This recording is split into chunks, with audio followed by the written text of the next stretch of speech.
Sign the papers and get out of my life.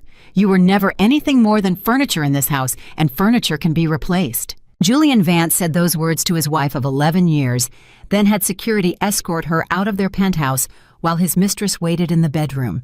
He didn't even watch her go.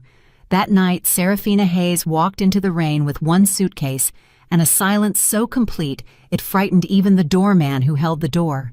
3 years later, Julian would walk into the most powerful room in the world and find her waiting at the top of the stairs.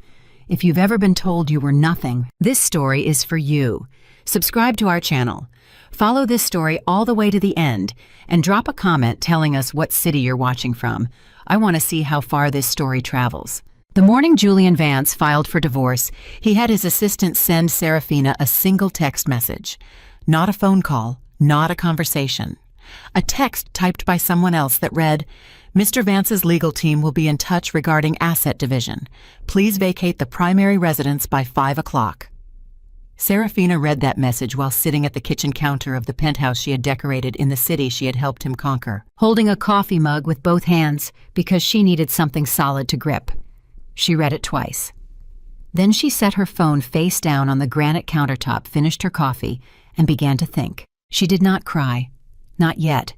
That would come later in a hotel room 3 blocks away where she sat on the edge of a bed and let herself feel the full weight of what had just happened to her life.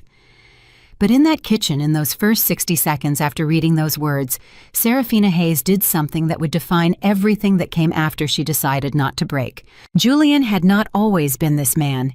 She had to keep reminding herself of that, not to protect him, but to understand how thoroughly she had been erased from the story of her own sacrifice. 11 years ago, Julian Vance had been a brilliant but volatile tech entrepreneur with a company hemorrhaging cash and a reputation for burning bridges faster than he could build them. He was charismatic and ruthless and completely incapable of the kind of patient, sustained strategic thinking that separated companies that lasted from companies that collapsed. He knew it too, he just never admitted it to anyone except her. She had been working as a senior consultant at a communications firm when they met at an industry conference in San Francisco. He had been mid-argument with a journalist when she walked past, and he had stopped the argument long enough to follow her to the bar and say something so unexpectedly honest that she had nearly choked on her drink. He said, "I'm about 6 months away from public humiliation, and I don't know how to stop it." She had looked at him, this tall, sharp-jawed man, radiating confidence and concealed desperation in equal measure, and said, "Then you probably shouldn't be picking fights with journalists at networking events." He had laughed, a real laugh, not a performance, and she had been done for. They married 18 months later, and from the moment she moved into his world, she had poured everything she had into his survival. Not because she was weak, not because she didn't have her own ambitions, but because she had believed in something in him, in what they could build together, in the idea that a partnership built on complementary strength could create something extraordinary.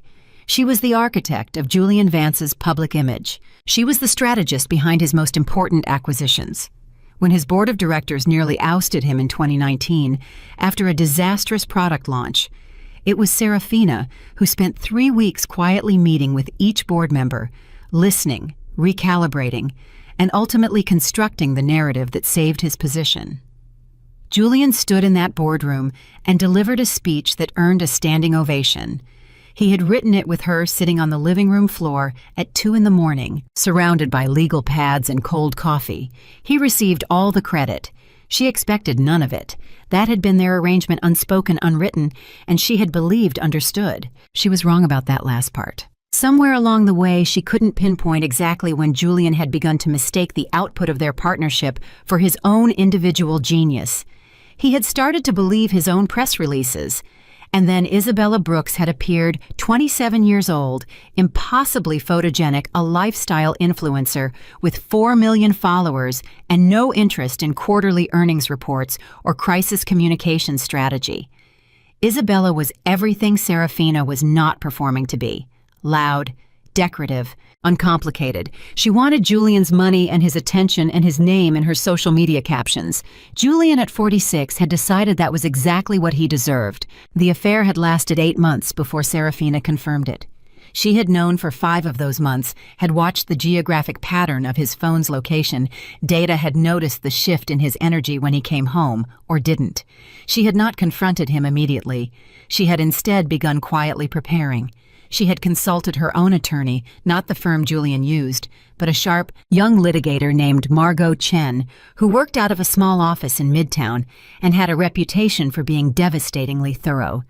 She had begun documenting. Not with anger, but with precision. Every contribution, every strategy, every deal that bore her fingerprints. Margot had called it building a foundation. Serafina had thought of it as telling the truth on paper before someone else got to tell a different version. When Julian finally told her he wanted a divorce sitting across from her at the dining room table they had bought together at an auction in Copenhagen, not looking at her face, she had already been ready for 3 months. She had said very little. He had said quite a lot. He had said she was comfortable, but not inspiring. He had said he needed someone who matched his energy. He had said, and this was the sentence she would return to many times in the years that followed, not with pain, but with a kind of cold, clarifying fury. Serafina, let's be honest with each other. You were never exactly the kind of woman men build monuments to. She had looked at him across that table and thought, you have absolutely no idea who I am. She had not said it. She had simply nodded and asked when his attorney would be contacting hers. The settlement had been deliberately insulting. Julian's legal team had come in aggressive, banking on the assumption that Serafina would be too emotionally devastated to fight effectively, that she would take what they offered just to make the pain stop. They offered a number that was essentially a severance package, a small Manhattan apartment, and a cash figure that acknowledged her existence without acknowledging her contribution. Margot had walked into that first negotiation meeting, set a binder on the table that was 4 inches thick and said, "We're going to need a larger room." What Margot had documented with Serafina's meticulous assistance was the complete operational architecture of Julian's success. Email threads, strategy documents, board correspondence, communications that bore Serafina's name, or in many cases her voice, even when her name wasn't on them. The case for her contribution to the company's value was not emotional. It was forensic. Julian's team had been expecting a grieving wife. They had not been expecting a co-founder. The final settlement was not public. Serafina had insisted on that not to protect Julian, but because she had no interest in a public battle. She had what she needed, enough capital to move enough legal protection to be free, and something Julian's team had never anticipated. She would claim a series of intellectual property rights over strategic frameworks she had developed, and that were woven into the DNA of Vance Technologies. Julian had not even understood what he was signing away. His lead attorney had understood, had pushed back hard for 2 days, and had ultimately lost the argument because Margot had built an airtight case, and they both knew it. Serafina had walked out of that final meeting and stood on a sidewalk in Midtown Manhattan on a gray October afternoon, and she had breathed for what felt like the first time in a year. Margot had stood beside her and said, "So, what now?" Serafina had looked up at the sky. "Now," she had said quietly, "I go to work." She had moved to Washington, D.C., not to hide, to rebuild. She had chosen D.C. deliberately. It was a city that understood the architecture of power in ways that New York, for all its financial muscle, sometimes didn't. New York worshipped capital. Washington understood influence. And influence, Serafina had come to believe, was the deeper currency. She had rented an apartment in Georgetown, walked the same streets every morning for 3 weeks, saying almost nothing to almost no one. And then she had made a phone call that she had been sitting on for 2 years. The person she called was a woman named Constance Fairfax, former Deputy Secretary of State, currently operating as a private strategic advisor to 3 governments and a handful of philanthropic organizations whose names most people wouldn't recognize, but whose decisions touched millions of lives. Serafina had met Constance briefly at a policy dinner in New York 4 years earlier and had spent 40 minutes in a corner conversation with her that had left her feeling, for the first time in a long time, like the most awake version of herself. Constance had handed her a card at the end of that evening and said with complete seriousness, "If you're ever ready to stop playing a supporting role, call me." Serafina had kept the card in the back of a drawer for 4 years. She called now. Constance picked up on the second ring. There was a pause after Serafina said her name, and then Constance said, "I wondered how long it would take." They met for breakfast 2 days later, and by the end of that meeting, the architecture of what would become the Phoenix Foundation had begun to take shape in both their minds. The Phoenix Foundation was not built quickly. That was the first thing Serafina had to accept, that real power was not assembled in weeks or months, that it required the kind of patient construction she had always been good at, but had never before applied entirely to herself.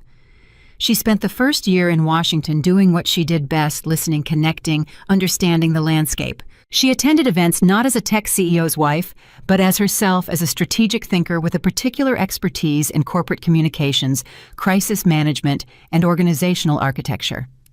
She was 53 years old and had spent the previous decade and a half being invisible by choice, and she had discovered in that invisibility how much she had actually learned. The people she met in Washington were different from the people Julian moved among. They were quieter about their power. They understood that the most consequential decisions rarely happened in public, that the boardrooms that actually mattered were the ones where cameras were not allowed. She found herself welcomed into rooms she had not expected, invited into conversations that surprised her with their directness. She had a reputation she came to understand not as Julian's ex-wife, but as the strategist behind Vance Technologies' unlikely survival in 2019. The people who paid attention to the architecture of corporate power knew that story. They had just never had a name to attach to it before.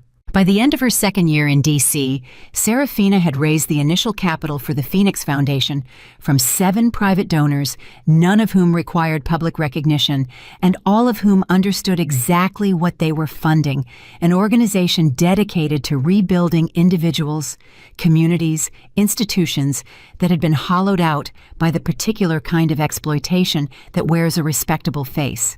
The focus was corporate and emotional abuse. The kind of damage that doesn't always leave visible marks but dismantles people from the inside. The kind of damage she knew something about. She had also, in that second year, been introduced to Prince Alistair of Valoria through Constance's network. Valoria was a small European principality with outsized diplomatic reach and a royal family that had spent 3 generations cultivating exactly the kind of quiet, enduring influence that Serafina had spent 2 years studying. Alistair was 41, thoughtful, and possessed of the particular quality she had come to associate with people who had genuine authority. He never felt the need to announce it. He had attended one of the Phoenix Foundation's early private briefings at Constance's invitation, had asked 3 questions that went directly to the structural heart of what Serafina was building, and had offered his foundation's partnership before the meeting ended.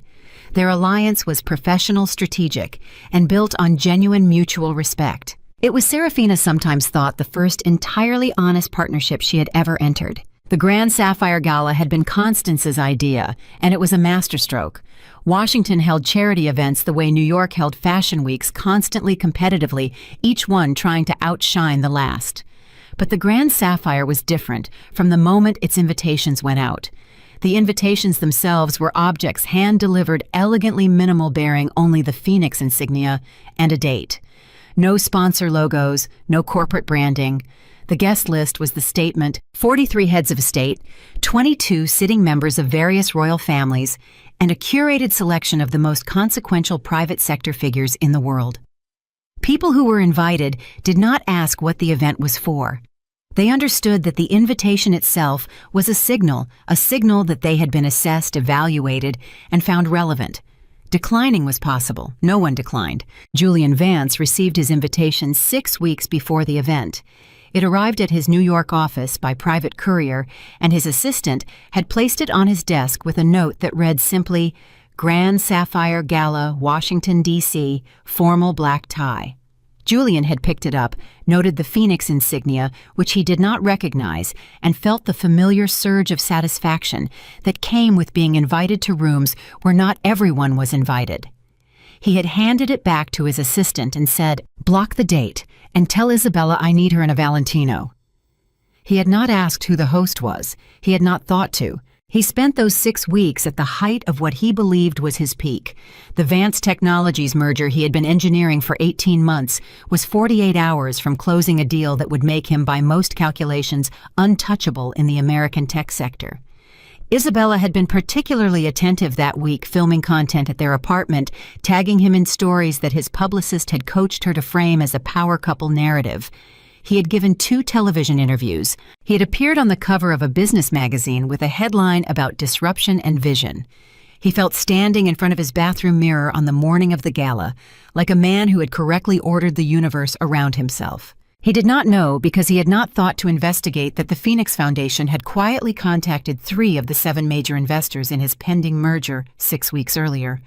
He did not know that those conversations had been substantive, careful, and devastatingly well-informed, informed by someone who understood the internal mechanics of Vance Technologies with an intimacy that could only come from years of proximity to its most sensitive decisions. He did not know that 2 of those investors had already made private decisions, and that a third was wavering in a direction that would become clear very soon. He did not know any of this because it had been handled in rooms he didn't know existed by a woman he had decided was no longer relevant to his story. Isabella had been radiant getting ready that evening, turning in front of the full-length mirror in their hotel suite in her red Valentino gown and saying, "Julian, tell me honestly, does this read as too much?" Julian had looked at her reflection and said, "It reads as exactly right." She had laughed, pleased, and returned to her makeup. He had straightened his bow tie, checked his phone. The merger team had sent a confirmation update, everything on track, and thought, tonight is going to be perfect. The convoy of black vehicles that carried them from the hotel to the Grand Federal Palace moved through Washington streets, still lit by the last of the evening light, and Julian Vance rode in the back of the lead car, feeling like a man arriving at his own coronation. What he felt stepping onto that red carpet with Isabella's hand in the crook of his arm was the particular pleasure of being watched. The cameras, the shouted questions. He gave them 30 seconds of eye contact, and a half smile that he had learned over years was more effective than a full one. Isabella was perfectly positioned. She knew how to angle herself for maximum visual impact, how to laugh at exactly the right moment, how to exist in a photograph in a way that made the man beside her look chosen. They were on the surface of things a very effective performance. Inside the Grand Federal Palace, he moved through the early part of the evening with the confidence of a man who expected to be recognized and was not disappointed. He shook hands with a senator. He exchanged cards with a European financier whose name he half recognized. He accepted a glass of champagne from a passing tray and assessed the room with the practiced eye of someone who had learned in rooms like this to identify where the power was concentrated. He noticed the unusual absence of corporate branding, the unusual quiet of the crowd. These were not people who networked noisily. They spoke in close, low clusters. They did not distribute business cards. He found it faintly unsettling and compensated by laughing slightly too loudly at something a nearby acquaintance said. He made a comment to Isabella, low near her ear. The host must be old money. They've staged this like a museum. Isabella had glanced around and said, "I've been trying to figure out who it is. My publicist couldn't get a name." Julian had shrugged, unconcerned. "Probably some diplomat's widow with a cause."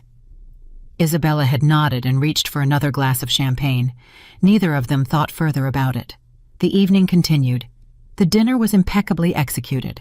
The conversation at their table was polished and surface level, and Julian navigated it with ease, dropping the name of his pending merger twice without being obvious about it, watching for the reactions that confirmed his relevance. He was in the middle of a sentence talking to a man across the table whose foundation he vaguely recognized the name of when the lights changed. It was subtle at first, the room dimming by degrees rather than all at once, so that guests gradually stopped speaking and turned toward the grand staircase at the far end of the hall. The orchestra, which had been providing background accompaniment, resolved to silence on a single note and held it. Julian turned to, set his champagne down, and waited with the mild curiosity of a man expecting a speech. The announcer's voice was measured and precise. It carried across the room without a microphone in a way that made Julian aware the acoustics of the space had been designed for exactly this moment. "Ladies and gentlemen," the voice said, "the founder and chair of the Phoenix Foundation, the Duchess of Solara." There was a pause that lasted exactly long enough to be deliberate, and then she appeared at the top of the staircase. The sapphire gown caught the light first. That was the first thing Julian registered, the shimmer of deep blue, as a figure emerged from the gallery above. He watched the way the room responded before he looked at her face, a collective stillness, a held breath, the quality of attention that a room gives to someone it has decided matters. She walked without hurry. She held herself with the particular composure of someone who had never needed to perform certainty because she actually possessed it. The phoenix insignia at her collar caught the light. She was walking down toward a room of presidents and royals, and they were watching her the way you watch someone you have already decided to take seriously. Julian watched all of this and felt something shift in his chest, not recognition, not yet just the first cold edge of something he couldn't name. And then she reached the midpoint of the staircase, and the light fell fully on her face, and Julian Vance stopped breathing. The glass in his hand dropped. It hit the edge of the table, tipped and shattered on the marble floor. He did not look down. He could not look away from the staircase. Isabella turned at the sound. "Julian, what?" And then followed his gaze and fell silent, because the look on his face was something she had never seen before. Not shock exactly, something past shock, something that looked, if you watched it long enough, like a man watching the architecture of everything he believed about himself begin to crack. Because the woman on that staircase, the woman the room full of presidents and princes had risen slightly to acknowledge, was Serafina Hayes, his ex-wife. The woman he had told with full sincerity that she would never be the kind of woman men built monuments to. She was walking into the center of the most powerful room in the world, and it had been built for her, around her, because of her, and she had not needed his name or his money or his permission to do a single part of it. Julian stood there with champagne on his shoe and glass on the floor, and the sound of the room's quiet, distinguished applause in his ears, and he understood for the very first time what he had thrown away. Not a wife, not a partner. The only person who had ever seen the full shape of what was possible and been willing to build it in silence beside him. She reached the bottom of the staircase. She greeted Prince Alistair, who stepped forward and spoke something quiet and warm near her ear, and she smiled, not a performance smile, but a real one, the kind Julian hadn't seen directed at him in years and hadn't understood until this moment he had lost. She turned to address the room. Her voice when it came was steady and unhurried and exactly as composed as the rest of her. "Thank you all for being here," Serafina said. "The Phoenix Foundation exists because some things need to be rebuilt from the foundation up, and tonight we begin that work together." The room responded with the particular approval of people who recognize precision, not loud, not effusive, but genuine. Julian heard none of it clearly. He was standing 15 feet away from the woman he had erased from his story, watching her exist at the center of a world she had built without him, and the sound in his ears was the specific frequency of a man's certainty collapsing. Isabella touched his arm. "Julian," her voice was careful. "Who is she?" He didn't answer immediately. Couldn't. He was watching Serafina move through the room, presidents touching her elbow and greeting royalty, inclining their heads, diplomats angling toward her with the body language of people hoping for a moment of her time.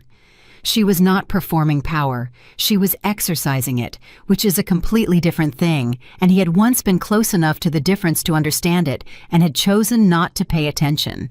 "Julian?" Isabella's voice was sharper now. "Who is that woman?" He turned to look at her, and something in his face made her step back slightly, not from fear, but from the instinct of someone who has just understood that the ground they are standing on has changed in a way they haven't fully mapped yet. "That," he said, and his voice came out quieter and flatter than he intended, "is my ex-wife."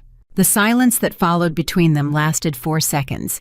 Then Isabella said, "She's the host." Not a question, a recalibration. The kind of recalibration that happens when the story you have been living in turns out to have had a different protagonist than you assumed. "Yes," Julian said. Isabella set her champagne down. She didn't say anything else immediately. She was doing arithmetic. Julian could see it, the social arithmetic of someone deciding very quickly what her proximity to this situation was costing her, and whether the cost was one she was willing to continue paying. He recognized the calculation because he had seen it on the faces of business partners assessing sinking investments.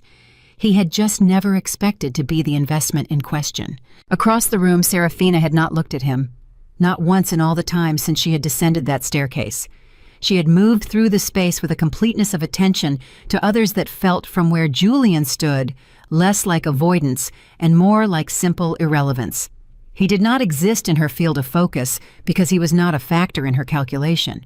That understanding arrived in him slowly, and then all at once, the way a full understanding sometimes does. And when it landed with a weight he hadn't anticipated. His phone buzzed in his pocket. He pulled it out.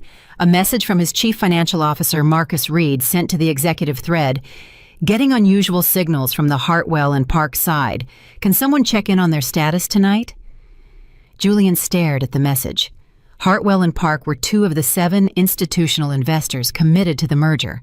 He typed back, "What kind of signals?" and waited. Marcus's reply came in 40 seconds. Went quiet this afternoon. Our contact there isn't returning calls. Julian's jaw tightened. He typed, "Find out why, tonight." He put his phone away and looked back toward the staircase. And for the first time that evening, Serafina looked at him. It was brief, a glance measured and neutral, the kind of look you give a piece of furniture you are deciding whether to move or simply work around. There was no anger in it, no satisfaction, no recognition of what his presence in this room was costing him, even as he stood there. There was simply nothing, which was, he was beginning to understand the most devastating thing she could have offered him, because nothing meant she had finished feeling anything about him a long time ago and had spent the time since building a world where he was not a variable. She looked away. She was back in conversation before he had finished processing what her face had held. And Julian Vance stood in the center of the most important room he had ever been in and understood for the very first time that he had made an error he could not correct. Not the divorce, not the cruelty of it, though, that was its own accounting. The error was simpler and more total than that. He had looked at Serafina Hayes for 11 years and seen what she allowed him to see, and he had never once thought to look further. He had taken the foundation she built and called it his floor, and never looked down to see who had laid the stone. His phone buzzed again. Another message. This one from his attorney. "Julian, call me when you can. Some movement on the merger side that I need to brief you on." Julian read it again. The cold thing that had been growing in his chest since he saw Serafina on that staircase pressed outward a degree more, and he recognized it now not as shock, not as embarrassment, but as the specific fear of a man who has just understood that he is not in fact standing on solid ground at all. He had come to Washington to confirm his power. He stood now in the most powerful room in the world, surrounded by a world his ex-wife had built, and felt the foundation shift beneath him like something long cracked, finally beginning to give. The gala continued around him. The orchestra resumed, voices and laughter and the precise social music of the powerful at work. And Serafina Hayes moved through all of it, like someone who had known exactly where she was going long before she arrived, which was, Julian understood now, because she had. She always had. He had just never been paying close enough attention to see it. Julian's attorney called 3 times in the span of 20 minutes, and Julian let all 3 calls go to voicemail. He was not ready to hear what he suspected those calls contained. Not here. Not in this room with Serafina 20 feet away, accepting the quiet attention of people whose names moved markets and shaped policy, while he stood beside a woman in a red dress who was beginning to realize she had arrived at the wrong event on the wrong arm of the wrong man. He could feel Isabella's energy shifting beside him, that particular cooling that happens when someone is running the numbers and finding the outcome unfavorable.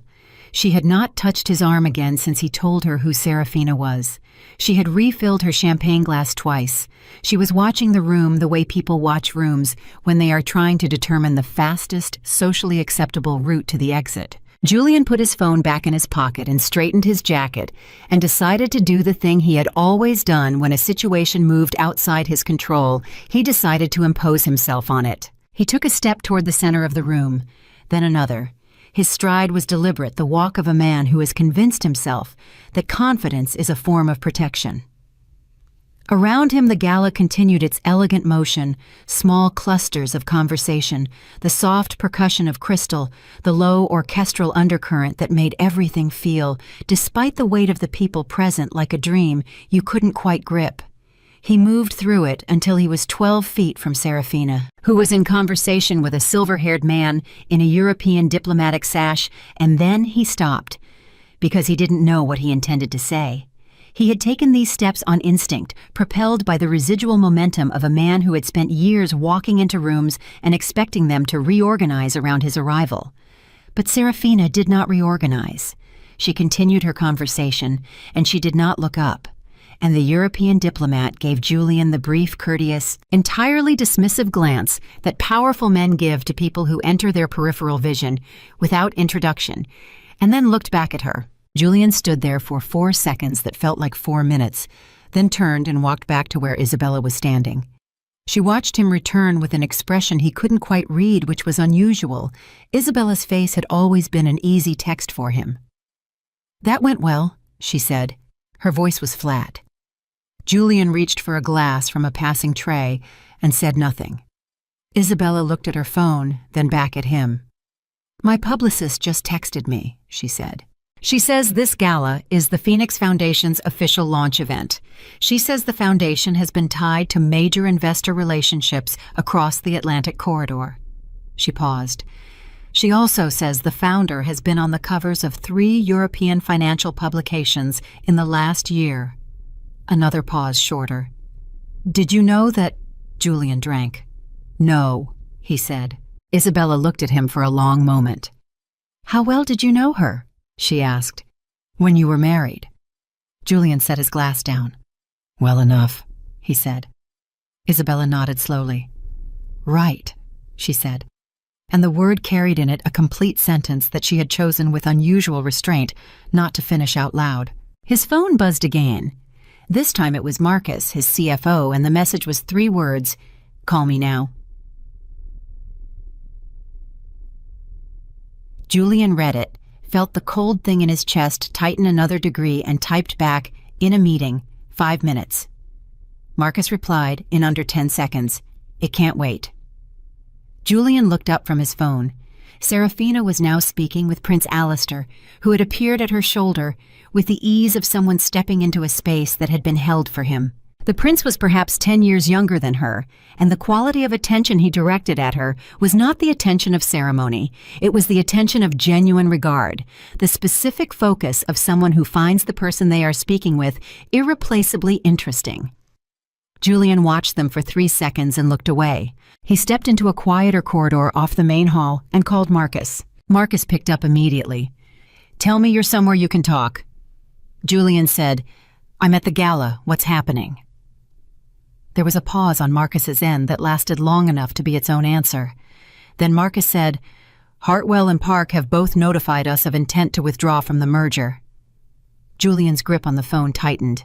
"That's not possible," he said. "We have signed letters of intent." "Letters of intent are not binding instruments," Marcus said, and his voice had the particular careful flatness of a man delivering news he knows will produce an unreasonable response. Their withdrawal triggers a clause in the Whitmore agreement that allows Whitmore to reconsider their position. Julian said, "Whitmore won't move. I spoke to David Whitmore myself 3 days ago." "David Whitmore's office called our legal team at 4 this afternoon," Marcus said. "They are formally requesting a pause on the transaction pending a review." The corridor was quiet around Julian. Somewhere in the main hall, the orchestra was playing something he didn't recognize, something slow and precise. He said, "What kind of review?" Marcus was quiet for a moment. Then he said, "Julian, someone reached them, before we did.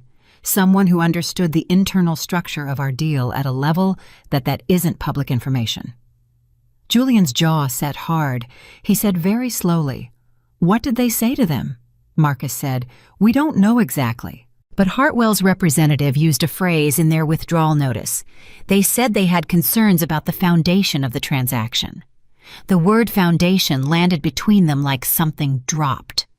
Julian stood in that corridor and heard it echo, and understood fully and finally that the merger he had been engineering for 18 months, the deal that was going to make him untouchable, was falling.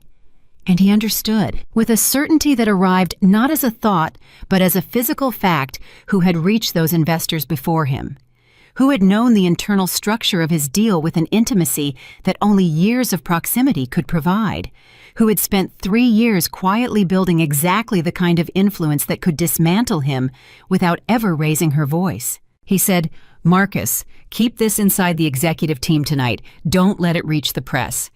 Marcus said, "Julian." "Tonight," Julian said. "Not one word tonight." He hung up. He stood in the corridor for a moment and breathed. Then he straightened his jacket and walked back into the main hall, because walking away was the one thing he refused to do. Isabella was not where he had left her.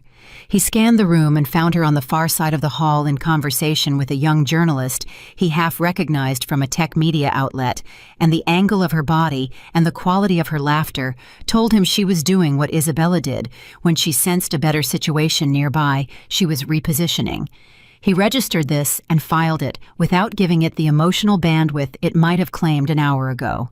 There were larger things in motion now. He found a position near the wall where he could see Serafina clearly, and she could not easily ignore him if she chose to move through the room toward his side of it.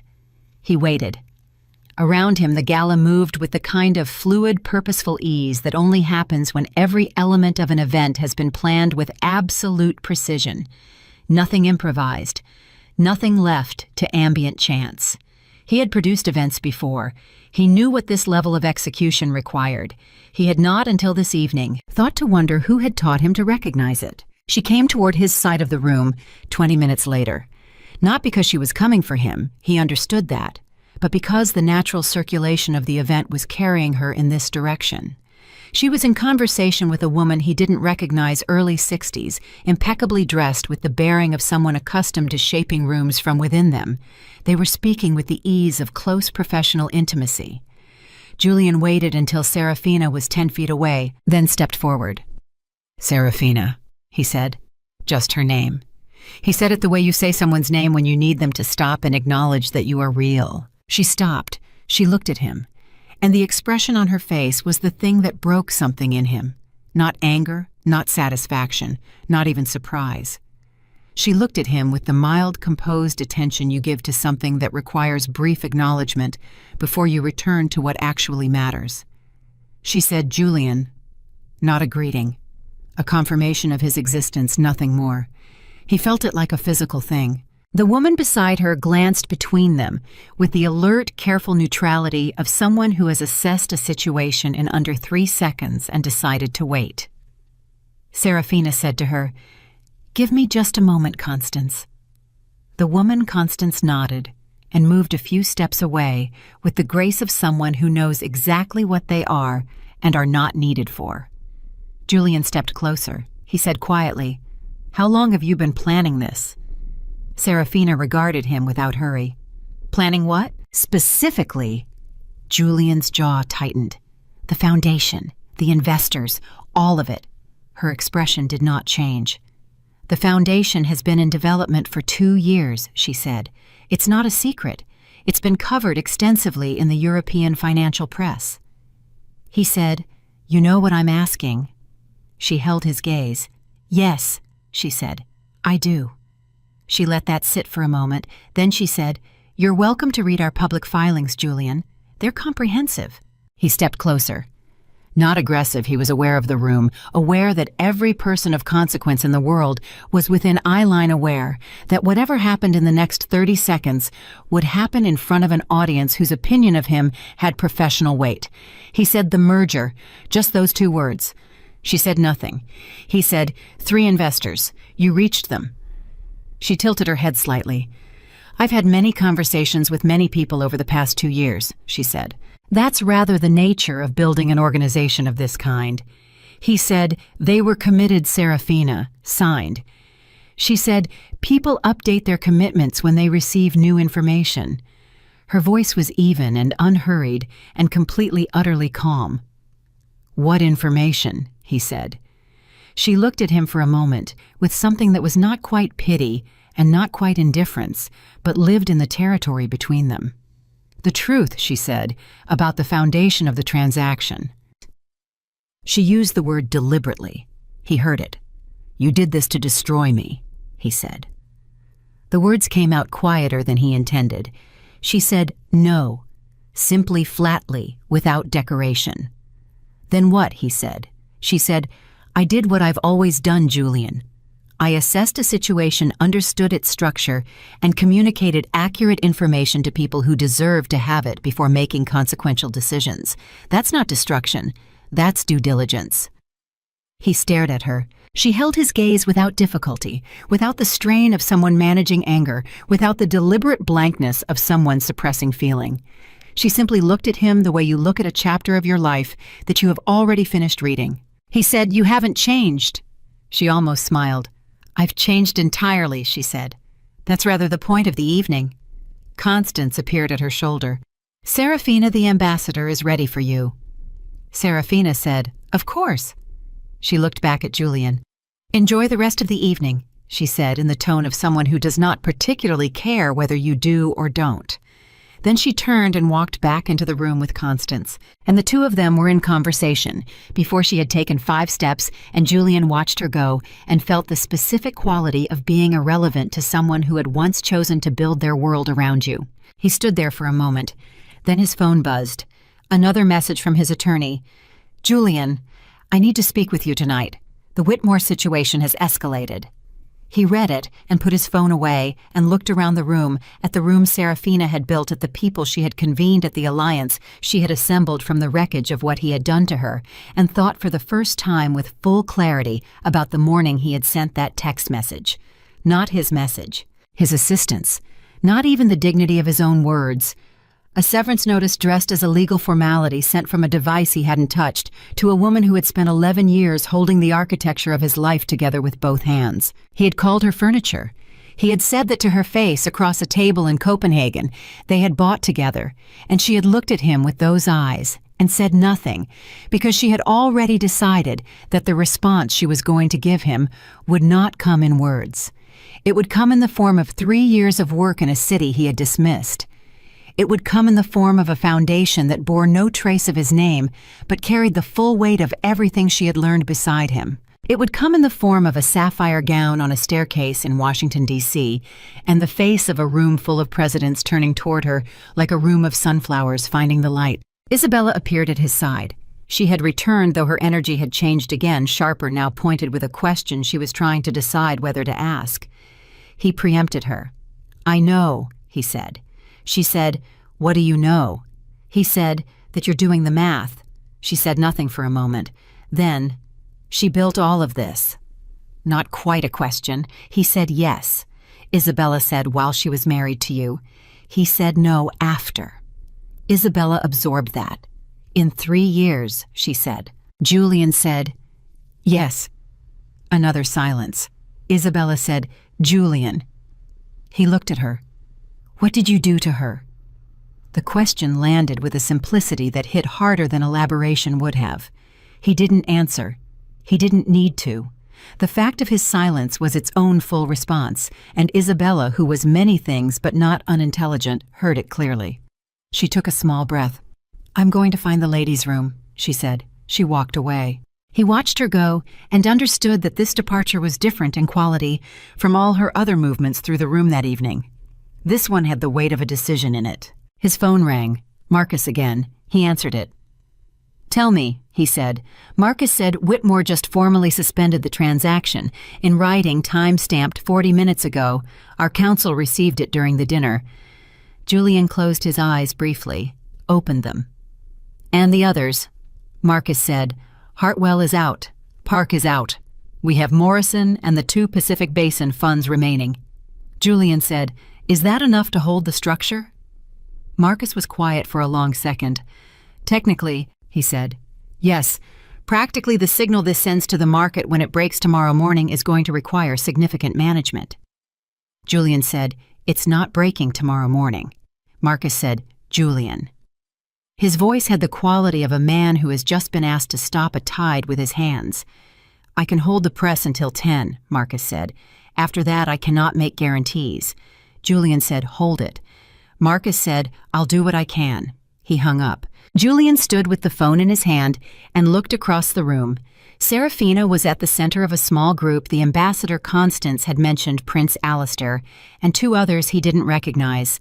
She was speaking, and the group was listening with the full-body attention of people who have decided that what they are hearing is worth their complete presence. She looked from where he stood, like someone who had arrived somewhere she always knew she was going. He looked at her and tried to find in himself the feeling that had carried him to the head of that divorce table, the cold certainty that she was replaceable, that she was comfortable but uninspiring, that her value had a ceiling he had already seen above. He looked for that feeling and could not locate it anywhere.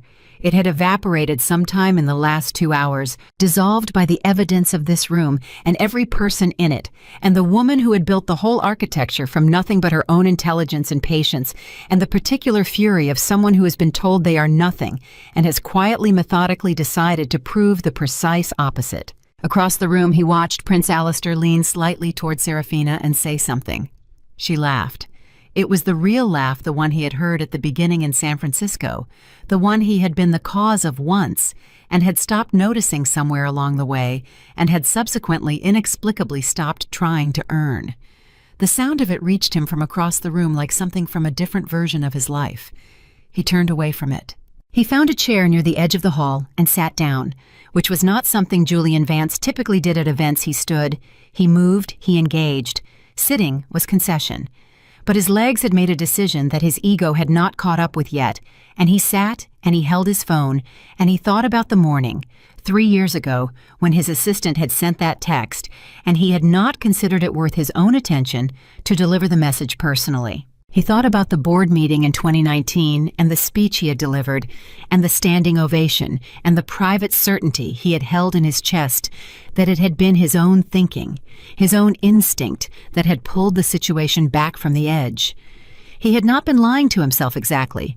He had simply been editing the story in real time, naturally, reflexively, the way you edit a story when you can't afford the cost of the full version. He had edited Serafina out of every chapter she had actually written, and he had told that edited version often enough that he had come to believe it completely. And she had known. She had watched him do it. She had said nothing because the response she was preparing was not verbal. It was this room, this evening, this staircase. His phone buzzed again, a news alert not from his team, from a financial wire service. The headline read, "Phoenix Foundation officially launches at Grand Sapphire Gala. Founder Serafina Hayes identified as key figure in Atlantic Investment Corridor realignment." Julian read it twice. Then he read the subheadline, "Former Vance Technologies Strategic Director emerges as major force in global capital restructuring." The phrase, "former Vance Technologies Strategic Director," sat in the middle of the headline like a correction being entered into the public record. Not ex-wife, not divorcee, strategic director. The title she had never been formally given, now given publicly in the financial press, in the context of a story that had nothing to do with him and everything to do with her. He set his phone face down on his knee and breathed through the understanding that the story of his marriage had just been rewritten in the public record, and the version that had been published was the true one. Not his version, hers. The one she had been building the documentation for since the morning his assistant had sent her a text message. He sat with that for a long time. The orchestra played, the room moved, the evening continued with total indifference to his presence in it. And somewhere across the hall in the room she had built, and the world she had claimed Serafina Hayes was at work, and the work by every visible measure was going exactly as she had planned. Isabella did not come back from the ladies' room. Julian waited 7 minutes before he understood that she wasn't going to. He knew because he had watched that particular walk before, on business partners leaving negotiations, on board members exiting rooms before a vote, on anyone who had made a private decision and needed physical distance to finalize it. Isabella had walked away with her shoulders set at a specific angle, and he had seen that angle before, and he had chosen not to name it when it happened because naming things makes them real. Now, 7 minutes had passed, and her champagne glass sat abandoned on a side table, and her small beaded clutch was no longer on the chair where she had left it, which meant she had come back for her things while he was looking at his phone, and she had done it without saying goodbye, because goodbye would have required a conversation she had already decided not to have. He picked up her abandoned champagne glass, set it back on a passing tray, and remained where he was. He was not going to chase her. He was not going to call her. What he was going to do was stand in this room and hold himself together long enough to understand the full shape of what was happening to him, because he had the sense, a cold cellular sense, the kind that bypasses rational thought entirely, that the night was not finished with him yet. His attorney called again. This time Julian answered. "David," he said. His attorney, David Park, no relation to the investor, said, "I need you to listen to me carefully and not react until I've finished." Julian said, "Go ahead." David said, "At 7:15 this evening, the Securities and Exchange Commission received a formal submission from an unnamed third party. The submission contains documentation related to the 2019 board intervention, Advanced Technologies." Julian said nothing. David continued, "The documentation is extensive. It includes internal communications, strategic memoranda, and a timeline of events that, Julian, if I have to be direct with you, directly, contradicts the public narrative of how that situation was resolved." Julian said, "What kind of documentation?" David said, "The kind that was authored by someone who was in every room, someone with access to every decision." Julian closed his eyes for 3 seconds, opened them. He said, "Who filed it?" David said, "The submission is anonymous, but the SEC doesn't receive anonymous submissions of this quality without—" "I know who filed it," Julian said. David was quiet for a moment. Then, "Is there exposure here, Julian? I need to know what I'm working with." Julian said, "I'll call you in an hour." He hung up before David could respond. He stood very still. Around him, the Gala continued its composed, elegant motion, completely indifferent to the fact that his life was being restructured in real time. The music played. Someone nearby laughed at something. He understood, standing there with the phone in his hand, that the submission to the SEC was not an attack. It was documentation. It was the truth placed into the hands of the appropriate institution, by someone who had spent 3 years making sure the truth was bulletproof before she handed it anywhere. He understood this because he understood how she worked. He had watched her work for 11 years and had credited himself for the outcomes, and had never once considered that the person doing the architecture might one day decide to stop building for him. He moved, not toward the exit. He rejected that impulse with everything he had, but toward the bar where he ordered a scotch he didn't intend to drink, and used the act of ordering it as a reason to stand somewhere for a moment and think. The bartender set the glass in front of him. Julian looked at it. He thought about the board meeting in 2019. He thought about what had actually happened in that meeting, not the version he had told journalists, not the version his press team had crafted, but the version that lived in the emails and strategy documents and private correspondence that Serafina had spent 3 weeks producing, and that she had apparently spent 3 years keeping. He thought about what the SEC would do with accurate documentation of how a public company's board intervention had been managed.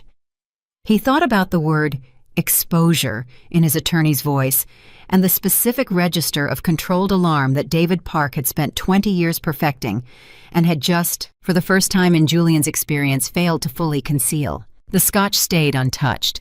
He turned from the bar and found himself face to face with Constance Fairfax. She had approached without announcement, which suggested she had done so deliberately, and she stood now with the composed, pleasant expression of someone making a social call while conducting something else entirely. She said, "Mr. Vance, I don't believe we've been formally introduced. I'm Constance Fairfax." He looked at her. "I know who you are," he said. She smiled. "Of course you do. You're a man who does his research." The implication that he had not, in this case, done nearly enough of it sat in the sentence without being stated. He said, "You're the co-architect of the foundation." She said, "I'm a friend and colleague of Serafina's, yes, among other things." He said, "How long have you known her?" Constance considered the question with what appeared to be genuine pleasure. Long enough to know that what you saw when you were married to her was about 15% of what was actually there, she said. The rest she kept in reserve. I suspect you know that now. Julian said, "Is that a prepared line?" Constance laughed, a real one, brief and unperformed. "No," she said. "It's an observation, one that I imagine you're finding rather expensive at the moment." He looked at her steadily. "What does she want?" he said. Constance tilted her head. "In what sense?" He said, "Tonight, this. What is she trying to accomplish?" Constance regarded him for a moment with the evaluating patience of someone who has made careers out of reading people across tables. "She isn't trying to accomplish anything tonight," Constance said. "Tonight is the launch of an organization she built for 2 years. You are not a variable in that project, Mr. Vance. You're simply incidentally present." The phrase landed cleanly. Simply incidentally present. He had crashed the climax of her story by being on a guest list she hadn't bothered to cross-reference because he didn't factor. That was the full truth of it. He said, "The SEC filing." Constance's expression did not change. "I wouldn't know anything about that," she said pleasantly. He said, "Of course not." She smiled again. "Enjoy the rest of your evening," she said, and moved away with the specific ease of someone who has delivered exactly what they intended and needs nothing further from the conversation. Julian stood at the bar for another 60 seconds. Then he made a decision. He was going to find Serafina, and he was going to have a real conversation, not the exchange they'd had earlier, which she had controlled completely, but a genuine accounting. He was owed that much. He told himself he was owed that, and the telling had enough force that he believed it, which was perhaps the last time that evening that self-delusion would be available to him as a tool. He found her near the far side of the hall, momentarily alone, or as alone as anyone can be at an event like this, which meant she had 2 feet of space and no active conversation, and was looking at something on a small card she held, likely a table arrangement or an agenda note. He crossed the room toward her, and she looked up before he arrived, because she always had been aware of a room in ways he hadn't appreciated, and she watched him approach with an expression that settled into something patient and final. He stopped in front of her. He said, "I need you to tell me something honestly." She said, "I've always been honest with you, Julian. That was rather the problem." He said, "The SEC filing." She looked at him. "I'm not going to confirm or deny anything related to regulatory matters," she said. "That's not evasiveness. That's appropriate." He said, "It's everything, isn't it? Not just the merger, the 2019 board intervention, the Meridian acquisition, all of it." She held his gaze. "What I will tell you," she said carefully, "is that the truth has a way of finding the right surface eventually. I learned that from watching you rewrite it for 11 years. He said, "You could have done this during the divorce. You had everything you needed." She said, "Yes." He said, "Why didn't you—" She was quiet for a moment. Not the quiet of someone constructing an answer, the quiet of someone deciding how much of a true answer to give. Then she said, "Because I wasn't doing it for the divorce. I was doing it for something larger than you and me. There are people who were genuinely harmed by decisions made under narratives you constructed. Investors who made choices based on incomplete information. Employees whose careers were managed around a false story of how your company survived. They deserved the accurate version. I wasn't ready to give it to the right institution until I had built something strong enough that the giving of it couldn't be mistaken for personal grievance." He stared at her. "You waited 3 years to make sure it didn't look like revenge," he said. She said, "I waited 3 years to make sure it wasn't revenge. There's a difference." The distinction arrived in him with the force of something he hadn't braced for. Not revenge, accountability.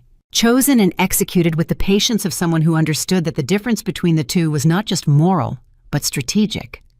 That revenge can be dismissed, that it can be characterized as bitterness, that it can be made to look like the act of a wounded person striking out from pain. Accountability, delivered through the right channels at the right time, with the right documentation, cannot be dismissed. It is simply the truth arriving where it belongs. He said, "Serafina." She waited. He said, "I'm sorry." The words came out differently than he expected. Smaller, quieter, without the rhetorical architecture he usually put around difficult admissions. Just the words themselves, stripped of everything that would have made them easier to say. She looked at him for a long moment. Then she said, "I know you are." She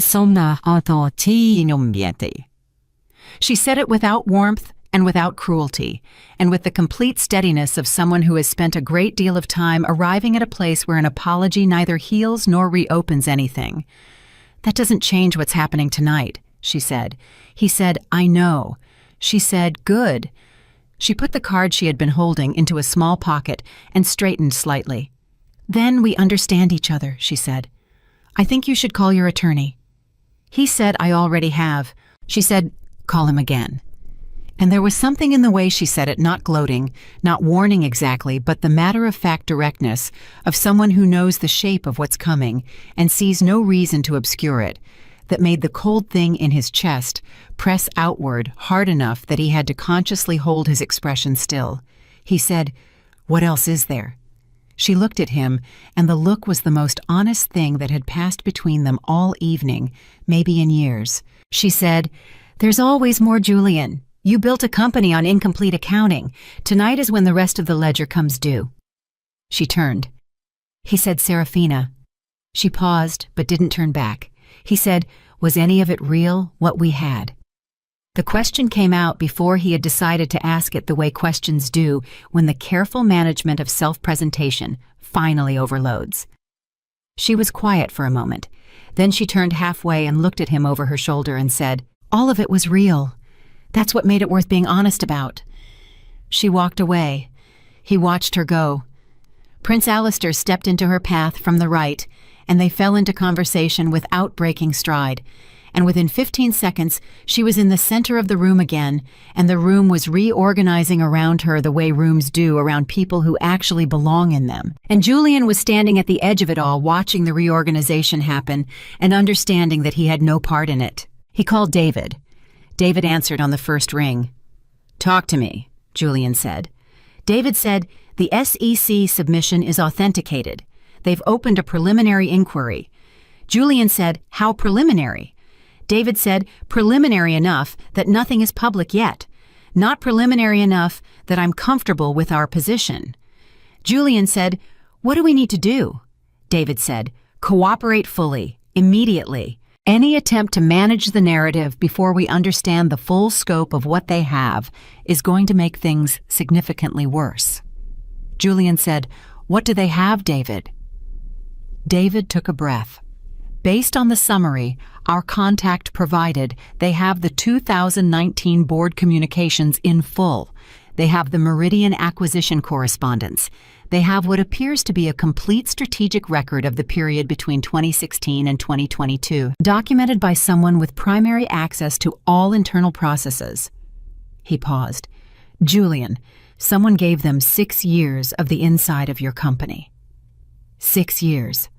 Julian stood with that number and understood its full dimension, not a targeted strike at one vulnerability, a complete record, the kind of record that only one person could have assembled, because only one person had been in every room for all 6 of those years, had been in every meeting and on every call and at every dinner where the real decisions happened before they were dressed up for public consumption. 6 years. He said, "Can we contain it?" David said, "Not if it's what I think it is." Julian said, "What do you think it is?" David said, "I think it's everything, Julian. I think someone kept everything." Julian leaned against the wall, his legs again making a decision slightly ahead of his conscious reasoning. He said, "All right." David said, "All right."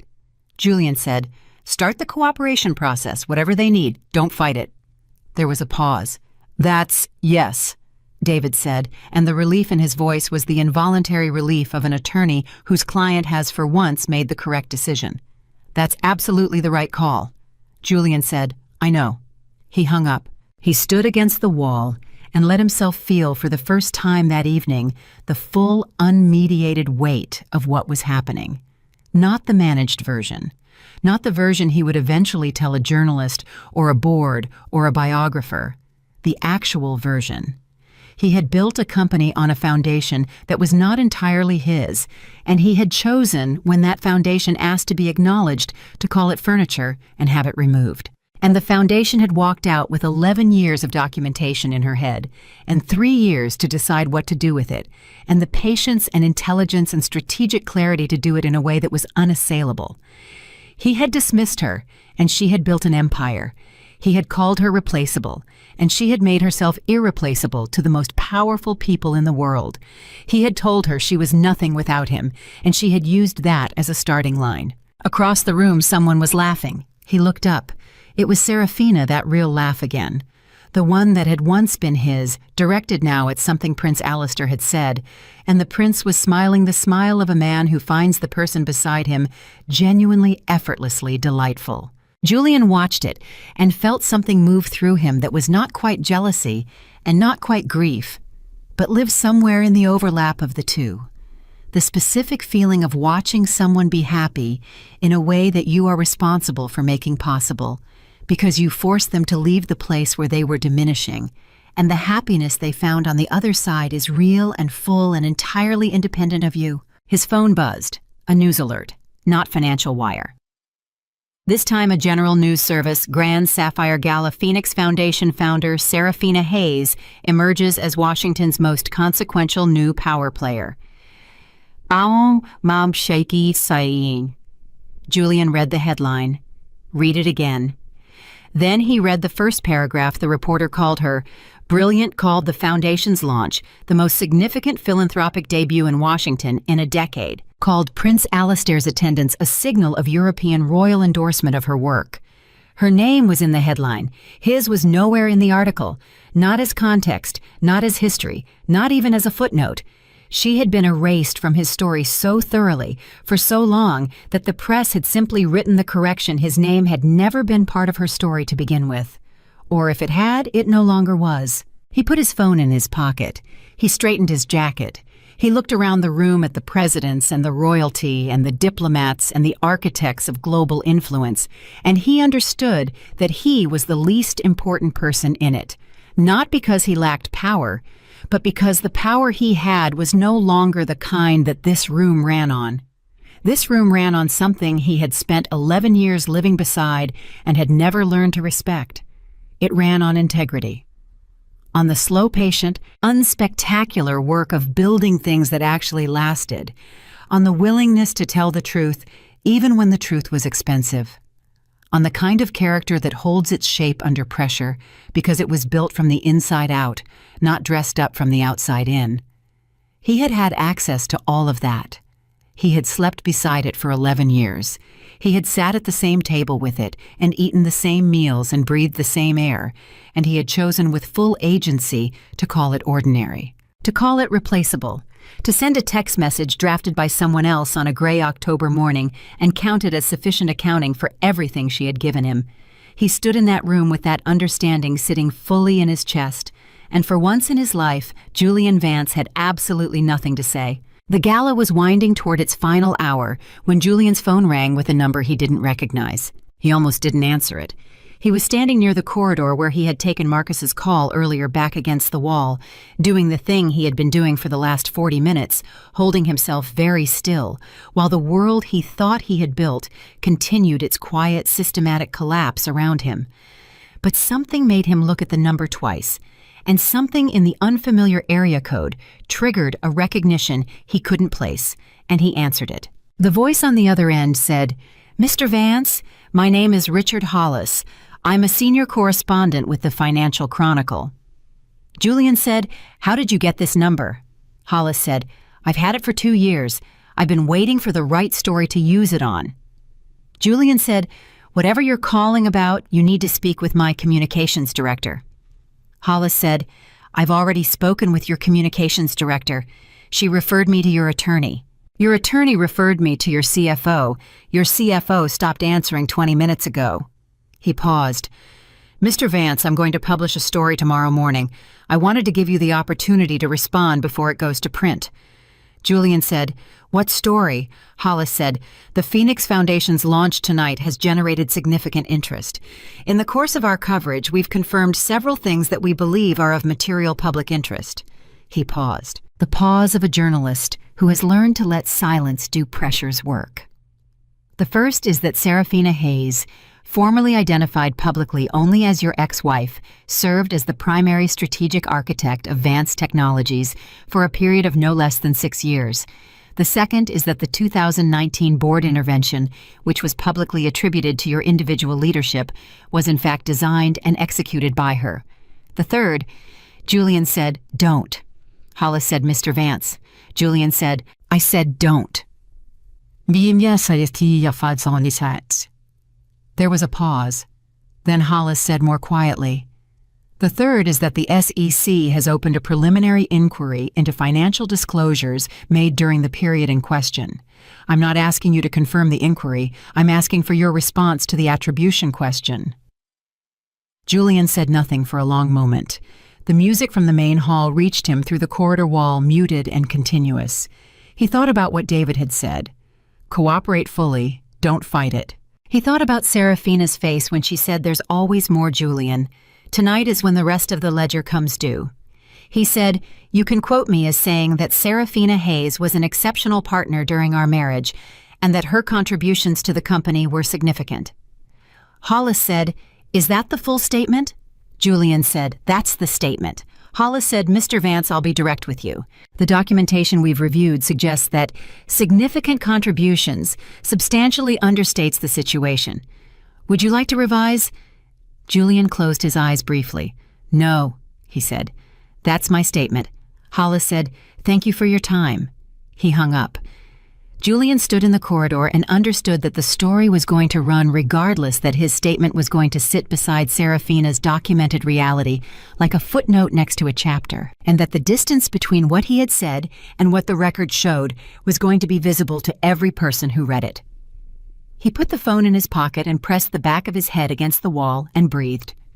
Then he walked back into the main hall because the alternative was to disappear into that corridor and never come back out, and he was not, whatever else was true about him, a man who disappeared. The main hall had shifted in atmosphere since the dinner, smaller and feel more intimate, the structured formality of the early evening replaced by the looser, more revealing quality of a room at the end of a significant night. People stood in the close clusters of genuine conversation rather than social performance. He moved through it and felt for the first time completely invisible. Not the invisibility of someone who hasn't arrived, the invisibility of someone who has been assessed and found peripheral. It was a new sensation, and it had a specific texture like wearing a coat that used to fit. He passed 2 men he recognized from the tech sector, not his direct competitors, but adjacent figures whose orbits occasionally intersected with his, and they looked at him with the particular careful neutrality of people who have received information and are deciding what to do with it. One of them nodded, the other looked away. Neither spoke. He kept moving. Marcus called. Julian answered before the first ring finished. Marcus said, "Morrison just called me personally." Morrison was the 4th investor, the one who had, as of 2 hours ago, still been in the merger structure. Julian said, and Marcus said, "He's out." 3 words. The 2 remaining Pacific Basin funds had been silent since dinner. Julian said, "The structure is gone." Not a question. Marcus said, "The structure is gone." Julian said, "When does this become public?" Marcus said, "The withdrawal notifications are formal documents. Once they're filed, Julian, this is already public. It just hasn't been reported yet." He paused. "Hollis at the Financial Chronicle called our office 20 minutes ago." Julian said, "I spoke with him." Marcus was quiet for a moment. Then, "How bad is it?" Julian said, "It's accurate." Another silence longer. Marcus said, "I'll start working on the communications framework for tomorrow morning." Julian said, "Marcus." His CFO stopped. Julian said, "Make sure the communications framework is honest. Don't construct a narrative. Don't manage it. Just say what happened." Marcus was quiet for long enough that Julian thought the call had dropped. Then Marcus said, "That's not typically how we handle these situations." Julian said, "No, it isn't." He hung up. He stopped near the edge of the hall and looked toward the center of the room where Serafina was standing in conversation with 3 people he didn't recognize. Not European royalty, not diplomatic figures, but people whose bearing suggested a different kind of consequence. They were leaning toward her with the body language of people receiving rather than giving, and she was speaking with the measured, unhurried confidence of someone who understood that the people she was talking to needed time to process what they were hearing. He watched her hands as she spoke. She had always used her hands when she talked a contained, precise gesture language that he had once found endearing and had later stopped noticing, and now watched from across a room with the specific grief of someone cataloging what they gave away. He had given away her hands, her laugh, the way she held a room by letting it find its own gravity around her, rather than asserting herself as the center. He had given all of that away and called the giving a liberation, and the word had been true, but not in the way he had meant it. His phone buzzed. A text from a number he recognized immediately. Carter Sloan, the chairman of Vance Technologies board. The text said, "Julian, I've been briefed on the SEC situation. I need you in New York first thing tomorrow. Board meeting, 9 a.m. Julian read it. Then he read it again. A board meeting called by the chairman with less than 12 hours' notice. He had been in this position before on the right side of it 3 years ago, watching a different CEO receive a similar summons and understanding what it meant. The board was not calling a meeting to strategize. The board was calling a meeting to manage a transition. He typed back, "I'll be there." He put the phone away and did not allow himself to think past that exchange, because the thinking that lay beyond it was too large to hold in a room that still had an hour left in it and people still watching. Constance Fairfax appeared at his side again. He was beginning to understand that her appearances were not accidental, that she moved through events the way experienced intelligence, people move through rooms with purpose wrapped in the appearance of drift. She said, "How are you holding up?" He looked at her. "That's a remarkable question under the circumstances," he said. She said, "It's a genuine one." He said, "I've had better evenings." She said, "Yes. I imagine this is quite a lot to absorb in one sitting." He said, "Is that what this is, an absorption exercise?" She almost smiled. "No," she said. "This is an evening that became what it was going to be regardless of your presence in it. Your being here is simply a coincidence with consequences." He said, "She didn't know I was coming." Constance said, "No. We reviewed the guest list, of course, but your name wasn't on the Foundation's list. You were added through a corporate relations channel 3 weeks ago, a reciprocal invitation through the Whitmore Group." Julian nodded slowly. The Whitmore Group. The same Whitmore who had just suspended the merger transaction. He had been invited to this room by the mechanism of his own deal, which had been connected to Seraphina's network, which had known what he was building long before he understood what she had built. The interconnections had a dizzying quality when you followed them back to their source. He said, "She didn't plan tonight around me." Constance said, "Seraphina doesn't plan things around people who don't factor into her objectives. She's been clear about that since the beginning." He said, "What are her objectives?" Constance regarded him with the look of someone deciding how precisely to be honest. "To build something real," she said. "To hold accountable what needs accounting. To create space for people who were hollowed out by the kind of treatment that doesn't leave bruises." She paused. "You were not the target of this evening, Julian. You were a byproduct. The work was always larger than you." That sentence, "you were a byproduct," carried a weight that his ego processed as insult before his intelligence caught up and recognized it as the worst possible thing simply true. He said, "Tell me something honestly." She said, "If I can." He said, "Does she think about what it cost her, what she had to give up to get here?" Constance was quiet for a moment. "I think," she said carefully, "that she would tell you the more interesting question is what she was able to build once the weight was lifted." He said, "That's not an answer." She said, "It's the only one I'm authorized to give you." She touched his arm briefly, not warm exactly, but human. "Call your attorney, Julian, tonight before midnight. There are decisions that will be easier to make in the next 3 hours than they will be tomorrow morning." She walked away. He watched her go and understood that the advice was genuine and that it had come from someone who had done the arithmetic on his situation with more precision than he had, and that the window she had identified was real. He called David. David answered immediately, which told Julian his attorney had been sitting with the phone in his hand. Julian said, "What do I need to do before midnight?" David said. Proactive cooperation request to the SEC. Filed tonight, not tomorrow. If we file it before the Chronicle story runs, it changes the posture of the inquiry from reactive to voluntary. It's a significant difference in how the situation is processed. Julian said, do it.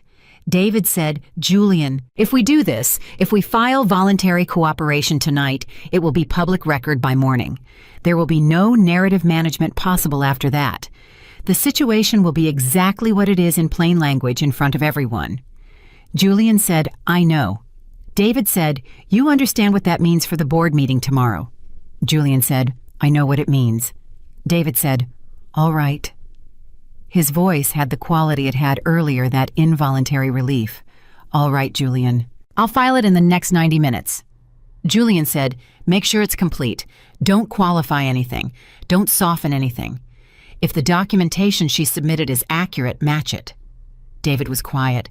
Then, is it accurate? Julian said, yes. The single syllable cost him something. He felt it leave. David said, then I'll make sure we match it. He paused. Julian, for what it's worth, this is the right call. Julian said, I know. He hung up. He stood in the main hall and the Gala moved around him, and he thought about what David had said. This is the right call, and sat with the uncomfortable recognition that the right call was something he had been capable of all along, that it had never been beyond his reach. That every moment in the last 11 years, where he had chosen the convenient version over the true one, had been a choice made by a man with full access to better options, and that the accumulation of those choices was the complete architecture of everything that was now coming apart around him. He had not been a villain in the operatic sense.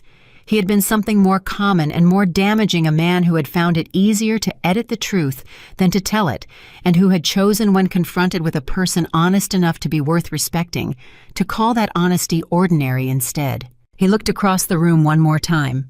Serafina was near the staircase now, the same staircase she had descended 2 hours ago, in a moment that had rewritten everything he thought he knew about his own story. She was saying goodbye to the ambassador, a formal, warm goodbye, the kind that contains the promise of future conversations. The ambassador took her hand in both of his and said something that made her nod with genuine feeling. Prince Alistair waited 2 steps back with the patience of someone who understands that the moments that matter take the time they take.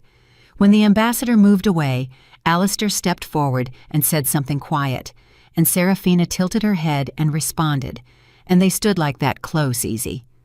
2 people in genuine accord, and Julian watched it from across the room and felt no anger, which surprised him. What he felt was something closer to witness, the specific, late-arriving clarity of someone seeing a thing correctly for the first time. He had not ruined her.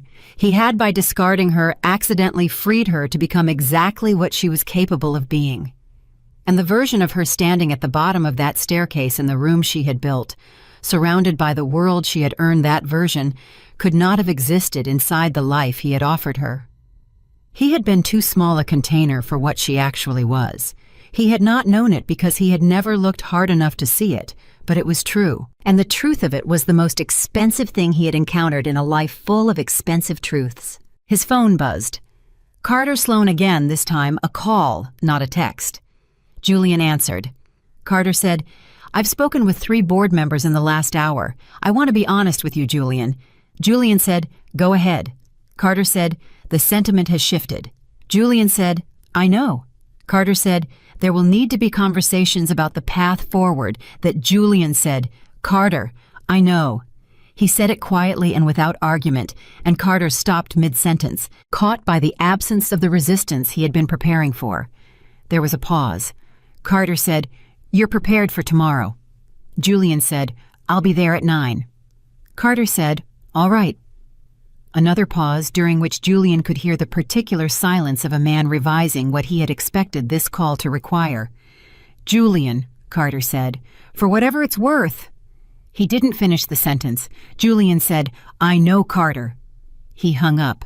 Around him, guests were beginning to make their departures, the extended goodbye process of a room full of important people who understand that exits are also communications. He watched them go in pairs and small groups, each departure accompanied by the particular warmth of people who have shared something real, or at least something significant. He thought about leaving. He thought about the hotel room 3 blocks away, where he had straightened his bow tie and checked the merger update, and believed with complete sincerity that the evening ahead was going to confirm everything he deserved. He thought about Isabella, who by now was almost certainly in a car heading somewhere that made more social sense than standing beside a man whose empire was being publicly restructured. He did not blame her. She had been many things, but she had not been dishonest about what she wanted, and what she wanted had included someone whose standing was secure. His standing was no longer that. He had walked into this room as a man who believed he was untouchable, and was leaving it as a man who had just filed voluntary cooperation with the Securities and Exchange Commission, and the distance between those 2 versions of himself was not the distance of one catastrophic evening. It was the distance of 11 years of accumulated choices, each small, each seemingly manageable, each compounding invisibly, until the weight of them became the weight of tonight. He moved toward the exit. He stopped, once turned, and looked back at the room. Serafina was still near the staircase. She was not looking at him. She was in conversation, fully present in it, giving her complete attention to the person she was speaking with, in the way that he had once received from her, and had gradually, carelessly stopped valuing. She would not watch him leave. He understood this without testing it. She had said what she intended to say to him. She had done what she had spent 3 years building toward. His departure was not a moment for her. It was simply the end of an incidental presence. He turned back toward the exit and walked, past the quietly departing guests, past the staff managing the graceful close of the evening, past the coat room where he retrieved his coat from an attendant who said, "Have a good evening, sir," and to whom he said thank you with the automatic courtesy of a man whose manners had survived the night, even when his certainty had not. He walked through the doors of the Grand Federal Palace and into the Washington night, and the air outside was cooler than he expected, and somewhere behind him, the gala continued its final chapter with or without him, which was, he understood now exactly how it had always been going to end. The car ride back to the hotel took 11 minutes.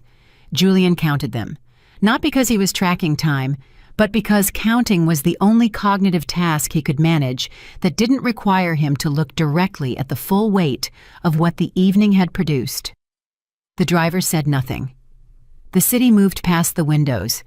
He sat with his hands in his lap and his coat across his knees, and his phone face down on the seat beside him. And he thought about the morning this had all started, not tonight, but 3 years ago, the morning his assistant had sent that text. He thought about how easy it had been, how frictionless, how completely he had managed to end 11 years of partnership without once having to look at what he was actually discarding. That ease, he understood now, had not been a sign that he was right. It had been a sign that he had stopped seeing her entirely. You can only discard something painlessly when you have already, in every way that matters, stopped recognizing its value. The hotel room was exactly as he had left it. Isabella's things were gone, her makeup arranged on the bathroom counter that morning, her second dress hanging in the closet, the small evidence of her presence that he catalogued now only by its absence. She had sent a text at some point during his drive. He saw the notification without opening it. It could wait. Everything that was hers could wait, because none of it was what required his attention tonight. He sat on the edge of the bed and called David. David was still working. Julian could hear the specific background texture of a man at a desk in a lit office while the rest of the building slept around him. David said, "The cooperation request is filed, time-stamped 11:47 p.m. Julian said, "Good." David said, "The Chronicle's story is scheduled to run at 6 a.m. Our filing will be public by 5. Julian said, "So we're ahead of it." David said, "By 1 hour," which is not nothing. Julian said, "No, it isn't." There was a pause. David said, "The board meeting tomorrow. Julian, I want to be in the room." Julian said, "I know." David said, "Whatever happens in that room, whatever Carter has prepared, I need you to let me handle the legal framing. Don't speak to the substance of the SEC matter without me present." Julian said, "Understood." David said, "Get some sleep." Julian said, "I'll try." He put the phone down and did not try. He lay on top of the covers in his clothes and looked at the ceiling and let the night process itself through him. All of it. The staircase, Serafina's face, the merger dissolving investor by investor like a structure in water. Constance's voice saying, "You were a byproduct." Carter's unfinished sentence. The Financial Chronicle's 6 a.m. headline that was already written and already true and already irreversible. He let all of it arrive without managing it, which was a new experience, and it was terrible and clarifying in equal measure. He slept for 3 hours, woke at 4:15 to 3 missed calls from Marcus, 1 from Carter, and a text from Isabella that said, "I think we both know this was already ending. I'm sorry it ended like this." He read it twice. It was, he thought, the most honest thing she had said to him in 8 months, and he was grateful for it, in the way you are grateful for honesty when it arrives too late to change anything, but just in time to close something cleanly. He typed back, "Take care of yourself." He meant it. He put the phone on the nightstand and showered and dressed and ordered coffee from room service and sat at the small desk with his coffee and waited for 5 a.m. At 5:03, his phone lit up with a news alert. Vance Technologies CEO files, voluntary SEC, cooperation in advance of inquiry. He read the headline, read the subhead, read the first paragraph, which was accurate, which was sourced to public filings, which contained no spin, because there was no spin available when the document itself was plain language. He set the phone down and drank his coffee. At 5:47, the second alert came.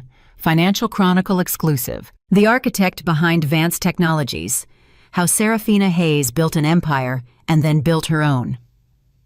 He did not read that article immediately. He understood what it contained. He would read it, but not yet. He finished his coffee and called a car and went to the airport and boarded the 6:30 shuttle to New York, because whatever came next was going to come in a boardroom, and he was going to be in that boardroom on time and prepared and as honest as the damage he had done would allow him to be. The Vance Technologies boardroom was on the 42nd floor of a building in Midtown that Julian had chosen 11 years ago, partly because the view made him feel like the city was something he could hold in his hand. He had stood at that window hundreds of times. He stood at it now, 20 minutes before the meeting, holding nothing. Carter arrived 8 minutes before 9. He greeted Julian with the measured warmth of a man who respects someone he is about to have a very difficult conversation, with which is its own kind of courtesy. He said, "I read the Chronicle piece this morning." Julian said, "So did I." He had read it in the car from the airport, all of it, every paragraph, including the section that documented the 2019 board intervention with a precision that could only have come from primary sources, and the section that quoted 3 former Vance Technologies employees who had apparently been waiting for someone to ask them the right questions. The article was not cruel. It was simply thorough. Serafina had not given the Chronicle a story about Julian. She had given them a story about herself, about what she had built, and how and why, and Julian appeared in it only as context, as the condition she had been working within and then working free of. He was 3 paragraphs. She was the whole thing. Carter said, "The board is prepared to move constructively." Julian said, "I know what that means, Carter." Carter looked at him for a moment. "Yes," he said. "I suppose you do." The other board members arrived in the next 12 minutes. David arrived at 8:58 and took a seat to Julian's right and opened a leather folder and said nothing, because David had the professional discipline to understand when presence was the message. The meeting began. Carter spoke first, as he always did, and the language he used was the careful, formal language of institutional transition words like strategic recalibration and leadership continuity, and the long-term interests of stakeholders, and under all of it was the simple, unambiguous fact that the board had lost confidence in Julian's position. Not in the explosive, accusatory way of a crisis boardroom, in the quiet, decisive way of people who have done the arithmetic and reached a conclusion that they are too professional to dress up as anything other than what it is. Julian had been in enough of these rooms to know when a decision had already been made before the meeting started. He said, "I'd like to speak before we move to a formal vote." Carter said, "Of course." Julian looked around the table. 12 faces. People he had worked with for years, some of whom he had hired, some of whom had hired him, all of whom had built their professional investment in Vance Technologies on a foundation that had turned out to be more complicated than any of them had publicly known. He said, "The documentation submitted to the SEC is accurate. I'm not going to ask this board to defend a narrative that doesn't hold. The cooperation filing we submitted last night is the beginning of a full accounting, and I intend to cooperate completely with that process." He paused. "I also intend to resign my position as CEO effective immediately so that this company can move through what comes next without the complication of my continued presence at its head." The room was quiet. Carter said, Julian said, "This is not a negotiating position, it's a decision." He looked at David, who gave him a single, almost imperceptible nod. Julian said, "I'd like the transition to be clean. I'd like the board to have everything it needs from me to manage that process. And I'd like it on the record that the contributions of Serafina Hayes to this company's survival and growth were real, were significant, and were systematically uncredited. That is not a legal concession. It is simply true, and it should be in the record." Another silence longer. Then one of the board members, Eleanor Park, whom Julian had recruited 5 years ago, and who had always had the particular quality of saying the difficult thing without cruelty, said, "Thank you, Julian." "Just that." He nodded. Carter began the procedural elements of the resignation, and David managed the legal framework, and Julian sat through it all with the specific stillness of a man who has made a decision he cannot reverse, and has found on the other side of making it something that feels uncomfortably like relief. It was over by 10:45. He rode the elevator down from the 42nd floor alone, watching the numbers descend, and thought about what the view from that window had felt like the first time he stood at it, the city below enormous and indifferent and full of possibility, and the particular feeling of a man who believed he was going to make it matter. He had been right about one thing, he thought. He had made it matter, just not in the way he had imagined, and not through the mechanisms he had claimed. He stepped out of the elevator into the lobby and walked through it and out into the midtown morning and stood on the sidewalk and breathed the city air and understood that he was for the first time in over a decade not the CEO of anything. He did not know yet what that made him, but he understood standing there that the question was finally the right one. The Financial Chronicle story ran for 3 days on the site's most read list. By the end of the first day, it had been picked up by 14 other outlets. By the end of the second, it was in the international press, London, Paris, Frankfurt, and 3 Asian financial publications, each of which added local context about the Phoenix Foundation's Atlantic Corridor relationships. By the third day, it had generated a category of coverage that Julian had seen applied to other people and had never once imagined would be applied to the history of his marriage.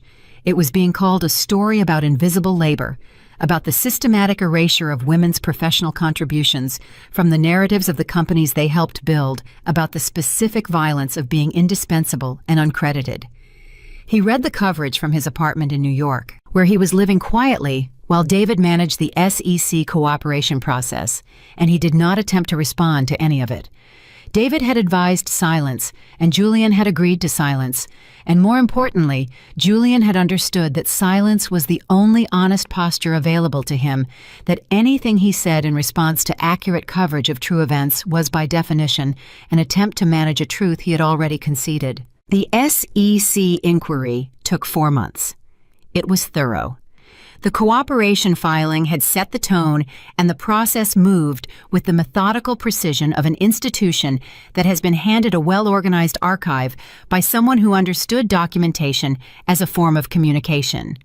Julian participated fully, as he had committed to, and David managed the legal mechanics with the expertise of a man who knew the difference between accountability and destruction and worked steadily to ensure that Julian's cooperation remained clearly in the former category. The outcome was a formal finding of material misrepresentation in several public disclosures made between 2019 and 2022, a significant financial penalty, and a 5-year bar from serving as CEO of a publicly traded company. His attorneys had argued successfully against criminal referral on the basis of the voluntary cooperation and the absence of personal enrichment beyond standard executive compensation. David called Julian when the final settlement was confirmed and said, "It could have been worse." Julian said, "I know." David said, "It also could have been avoided." Julian said, "I know that too." There was a pause. David said, "What are you going to do?" Julian said, "I don't know yet." David said, "That might be the most honest thing you've said in years." Julian almost smiled. "It might be," he said.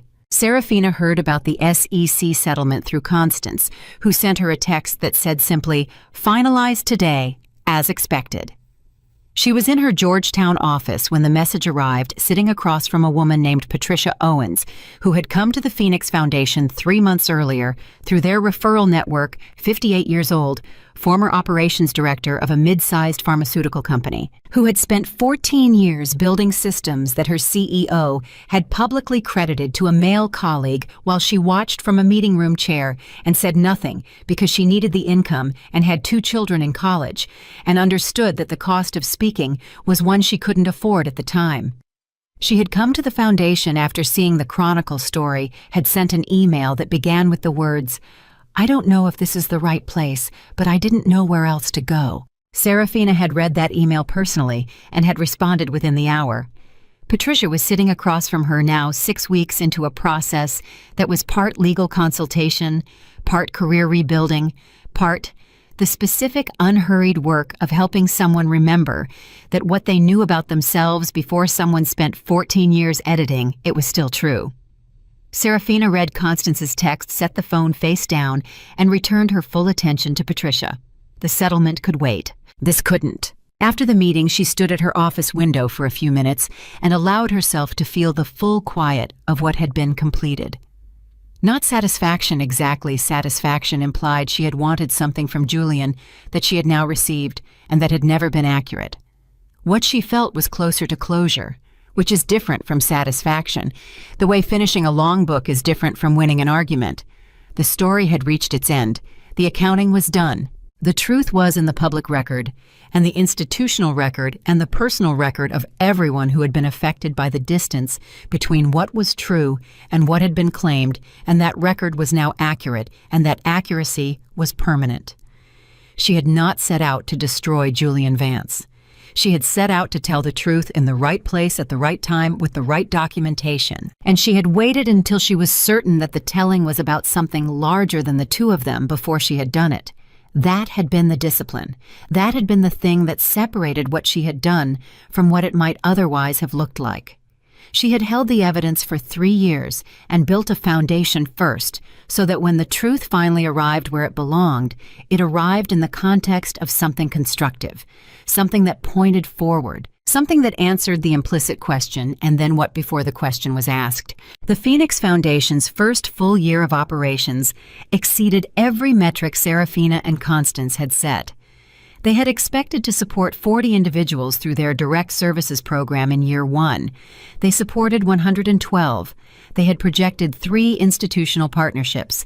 They formalized 9, including 2 with European government-affiliated organizations that had come directly from Prince Alistair's endorsement. The Foundation's public launch at the Grand Sapphire Gala had generated a volume of attention that neither of them had fully anticipated, not because the event had been dramatic, though it had been, but because the story it told had resonance. There were a great many people, it turned out, who understood from personal experience what it meant to build something in silence and watch someone else receive credit for the architecture. The Chronicle story had given that experience a specific, documented case study. The Foundation gave it a place to go. Margot Chen called in the spring, 8 months after the gala. She said, "I have something I want to run by you."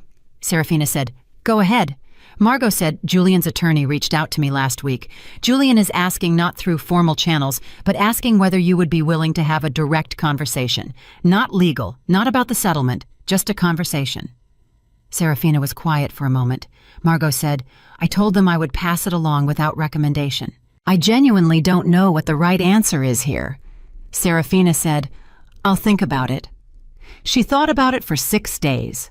On the 7th day, she called Margot and said, Tell him yes. One conversation, no agenda, no attorneys in the room. Margot said, "Are you sure?" Serafina said, "I'm sure." They met on a Thursday afternoon in a small conference room in a building neither of them had a history with neutral ground, chosen with the deliberateness of two people who understood that the space a conversation happens in shapes the conversation. Julian arrived first. When Serafina walked in, he stood immediately without thinking, the instinct of a man confronting a situation he has no practiced behavior for. She sat down across from him and looked at him directly and waited. He said, "Thank you for coming." She said, "You asked, I came." He said, "I've been trying to figure out what I want to say to you." She said, "Take your time." He said, "I read the Chronicle piece, all of it. I read the follow-up coverage. I read what people said in the comments, the ones who recognized their own situation in yours." He paused. "I didn't know it was that common," he said. "What happened to you? I didn't understand how many people it had happened to." She looked at him. "That's why the foundation exists," she said. He said, I know that now." He looked at his hands. "I want to say something, and I want to say it without expecting anything from you in response. Can I do that?" She said, "Yes." He said, "What I did, not just the divorce, not just the way I handled it, but 11 years of editing you out of your own contributions, taking what you built and wearing it as mine. That wasn't a mistake of attention. It was a choice. I made it every time I had the alternative of acknowledging you and didn't. And I made it enough times that I convinced myself it wasn't a choice at all, that it was just how things were. But it was a choice. And I'm sorry. Not for what it cost me, for what it cost you." He said it the way he had said it at the Gala, without architecture, without the rhetorical management that had shaped most of his public communications for 20 years. Just the words, stripped. She sat with them for a moment. Then she said, "I know you are." He said, "Is that enough?" She said, "It's not about enough, Julian. It's not a transaction. You don't get something from me in exchange for the apology. That's not how this works." He said, "I know." She said, "What I can tell you is that I don't carry this anymore. What happened between us, it shaped a lot of what I built, but it doesn't live in me the way it used to. I set it down a while ago." "Maud," he said, "when?" She thought about it. "Somewhere around the first time one of our foundation clients told me that something we had built had helped them," she said. "I realized I had finished needing the old story to be different, because the new one was better." He looked at her for a long moment. Then he said, "You were always going to be this." She said, "I needed room to become it." He said, "I know." The conversation lasted 40 minutes. When it ended, they shook hands, not warmly, not coldly, but with the specific human acknowledgement of two people who shared something real for a long time and have arrived finally at a place where the accounting is done and nothing more is owed in either direction. She walked out first. He watched her go, as he had at the Gala, and this time the feeling that moved through him was not grief and not jealousy and not the particular ache of irreversible loss. It was something quieter, something that might, if he were being honest, be called the beginning of respect for the truth, arrived at too late to change anything, but arrived at genuinely, which was perhaps the only kind of arrival still available to him. 6 months later, Julian was living in a smaller apartment managing a financial penalty that had restructured his personal holdings significantly and working quietly without press as an unpaid advisor to a corporate governance nonprofit focused on attribution practices in executive leadership. He had not sought media coverage. He had not written an essay about his experience or given an interview framing his cooperation as heroic. He had done the work because it was the work that was in front of him, and because doing it without seeking credit was the only way it meant anything. It was he understood the slowest possible education in the lesson that Serafina had tried to teach him simply by existing beside him for 11 years. He was learning it the way people learn things they should have understood earlier, with the particular patience of someone who has no other option. The Phoenix Foundation launched its second annual gathering in Washington, 14 months after the Grand Sapphire Gala.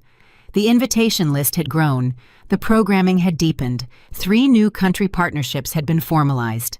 Serafina sat at the head of the table in the Foundation's Georgetown conference room on the morning of the event and looked around at the team she had assembled, young and experienced, careful and bold. People who understood that the work they were doing mattered in ways that were difficult to quantify and impossible to abandon. Constance was to her left, as she always was. Prince Alistair's office had confirmed his attendance that morning. Margot's firm was handling 2 new legal partnership agreements. Everything was in motion, as it always was, as it would always be, not because the work was finished, but because the work by its nature was never finished. There would always be more people who needed what the Foundation offered, more Patricias who had spent 14 years watching their architecture credited to someone else, more mornings when the right thing was to get up and keep building, and so that was what she would do. She looked down at the letter on the desk in front of her, the one she had written the previous evening, and had decided after some thought to keep. Not to send. To keep as a record of her own clarity. She read the last 4 lines of it one more time quietly to herself. You said I was nothing without you. I hope what followed teaches you the difference between money and value. Character is the only currency that compounds, and I have spent 3 years investing in nothing else. She folded the letter, put it in the drawer, closed it. Then she looked up at the room, at the people, at the work, at the day that was already beginning, and she was ready. She had not been destroyed by what he did to her. She had been defined by what she chose to do next. And what she chose to do next had become in ways that exceeded every plan she had made and every outcome she had imagined, something that mattered deeply, durably, in the lives of real people, in real rooms, in a real world that was better for the work she had done in it. She had walked out of a penthouse with 1 suitcase and a silence that frightened even the doorman, and she had turned that silence into the most articulate statement of her life. Julian Vance had called her nothing. She had made that the starting line, and she had never, not for a single step of what followed, looked back. The morning of the second gathering, Serafina arrived at the Georgetown office before the sun had fully cleared the rooftops, and she let herself in through the side entrance the way she always did, because the front of the building belonged to the world, and the side of it still belonged to her. The conference room she had sat in the night before, where she had written the letter she decided to keep, was empty now, and washed in the pale gray light that comes before a day has decided what kind of day it intends to be. She set her bag on the table. She looked at the room. And for a moment, just one, she allowed herself to stand in the full strangeness of how far the distance was between this room and the granite countertop, where 3.5 years earlier she had read a text message typed by someone else, and set her phone face down and decided not to break. That decision, she understood now, had not been a single act. It had been a discipline she had to renew every morning for years in rooms exactly like this one before anyone else arrived. The world believed that strength was a thing you had or didn't have, a quality you were issued at birth, like the color of your eyes. Serafina knew better. Strength was a practice.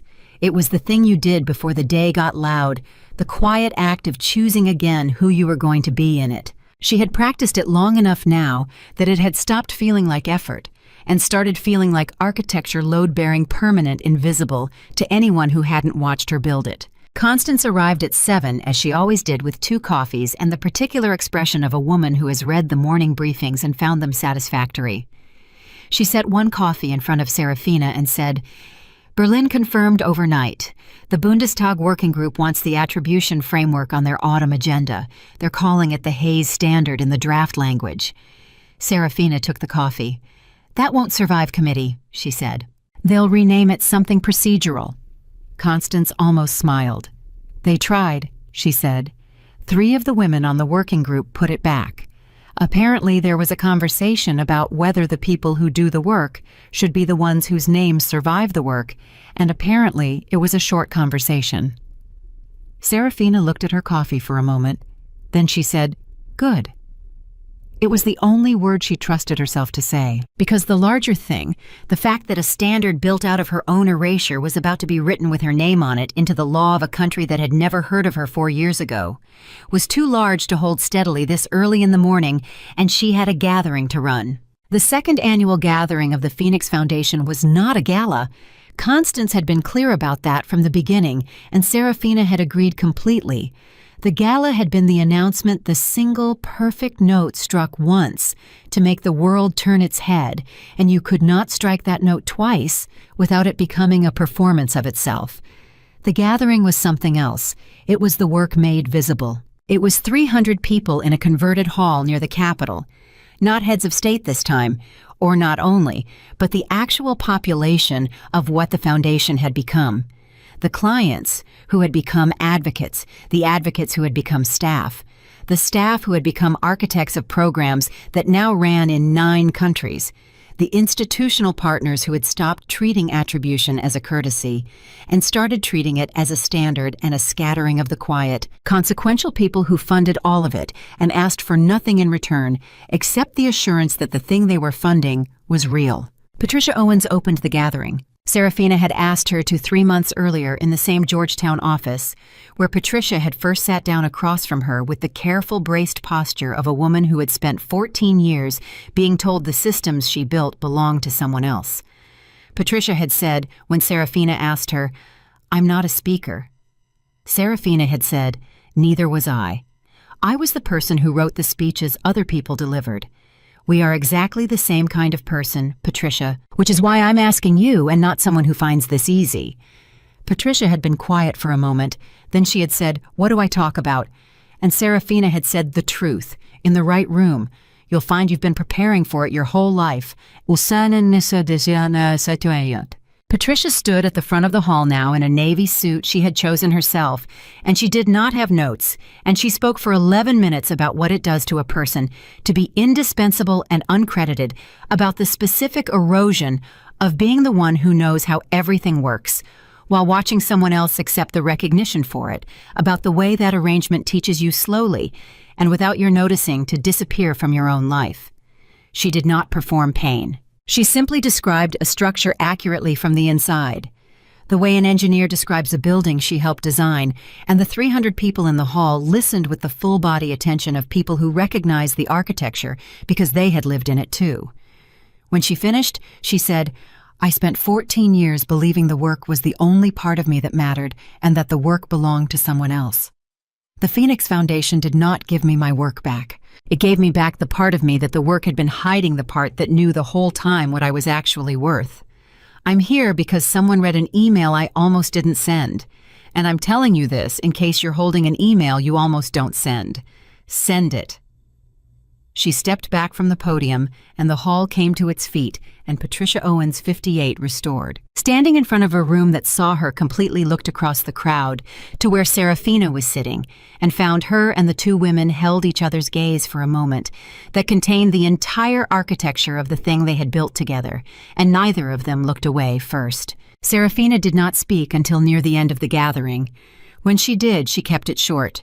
She had learned long ago that the most powerful thing a person in her position could do was leave room that the gathering belonged to the people in it, not to the woman whose name was on the building, and that the deepest form of leadership was the discipline of taking up less space than you were entitled to, so that others could finally take up the space they had been denied. She thanked the partners. She named the 9 countries. She announced without ceremony that the foundation would open its first chapter outside the Atlantic corridor in the coming year, in a region where the particular violence of uncredited labor took forms the foundation was only beginning to understand and intended to learn. And then she said the thing she had decided that morning in the gray light that she would say. 4 years ago, she said, I was told I was nothing.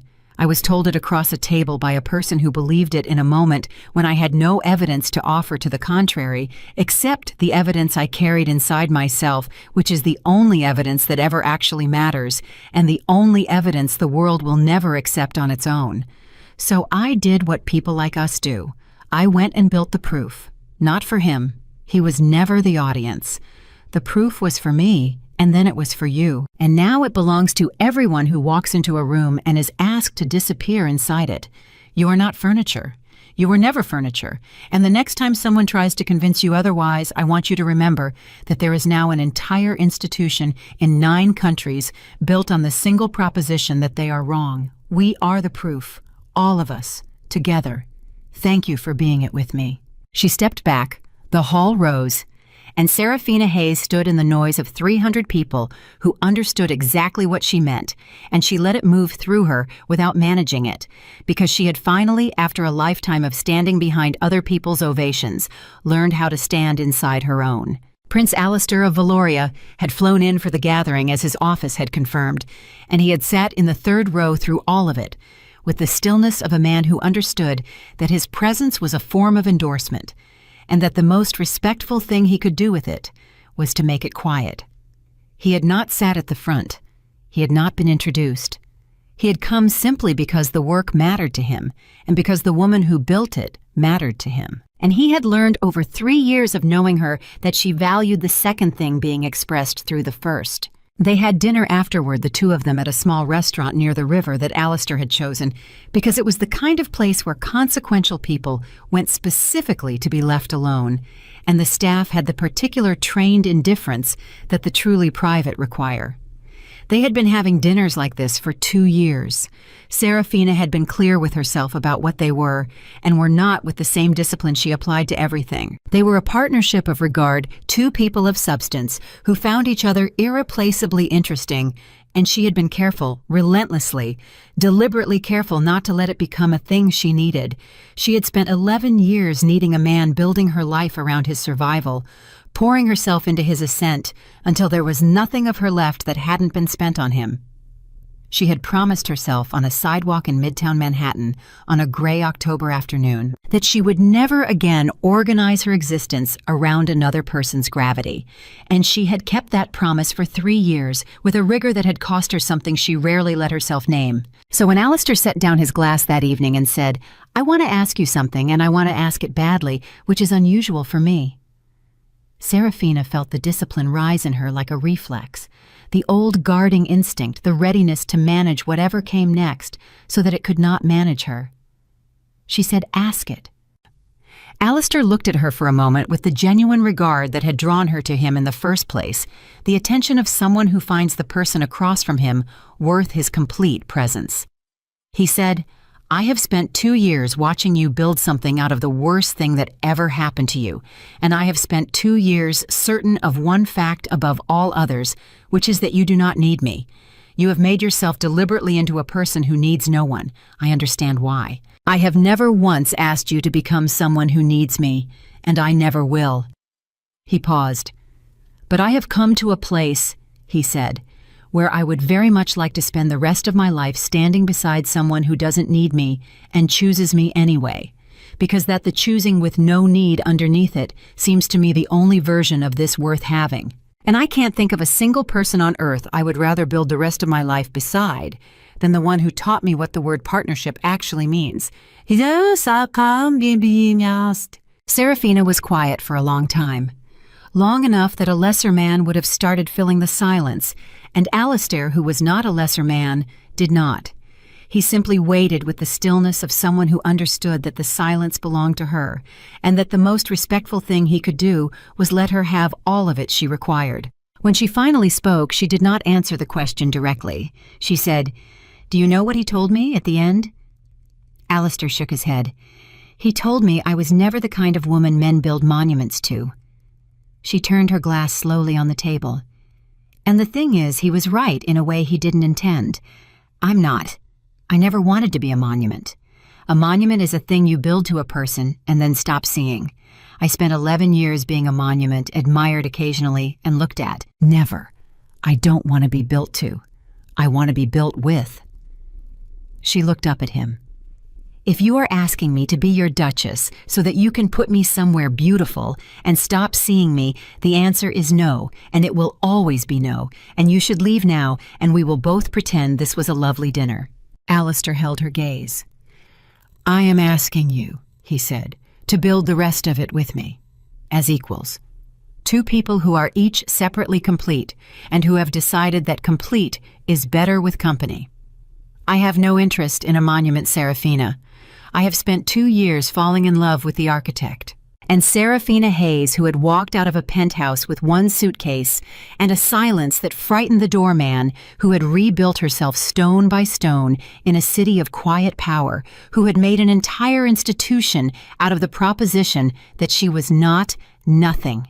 Serafina Hayes looked across a small table at a man who had said the only words that could have reached her, and she felt the old guarding discipline loosen.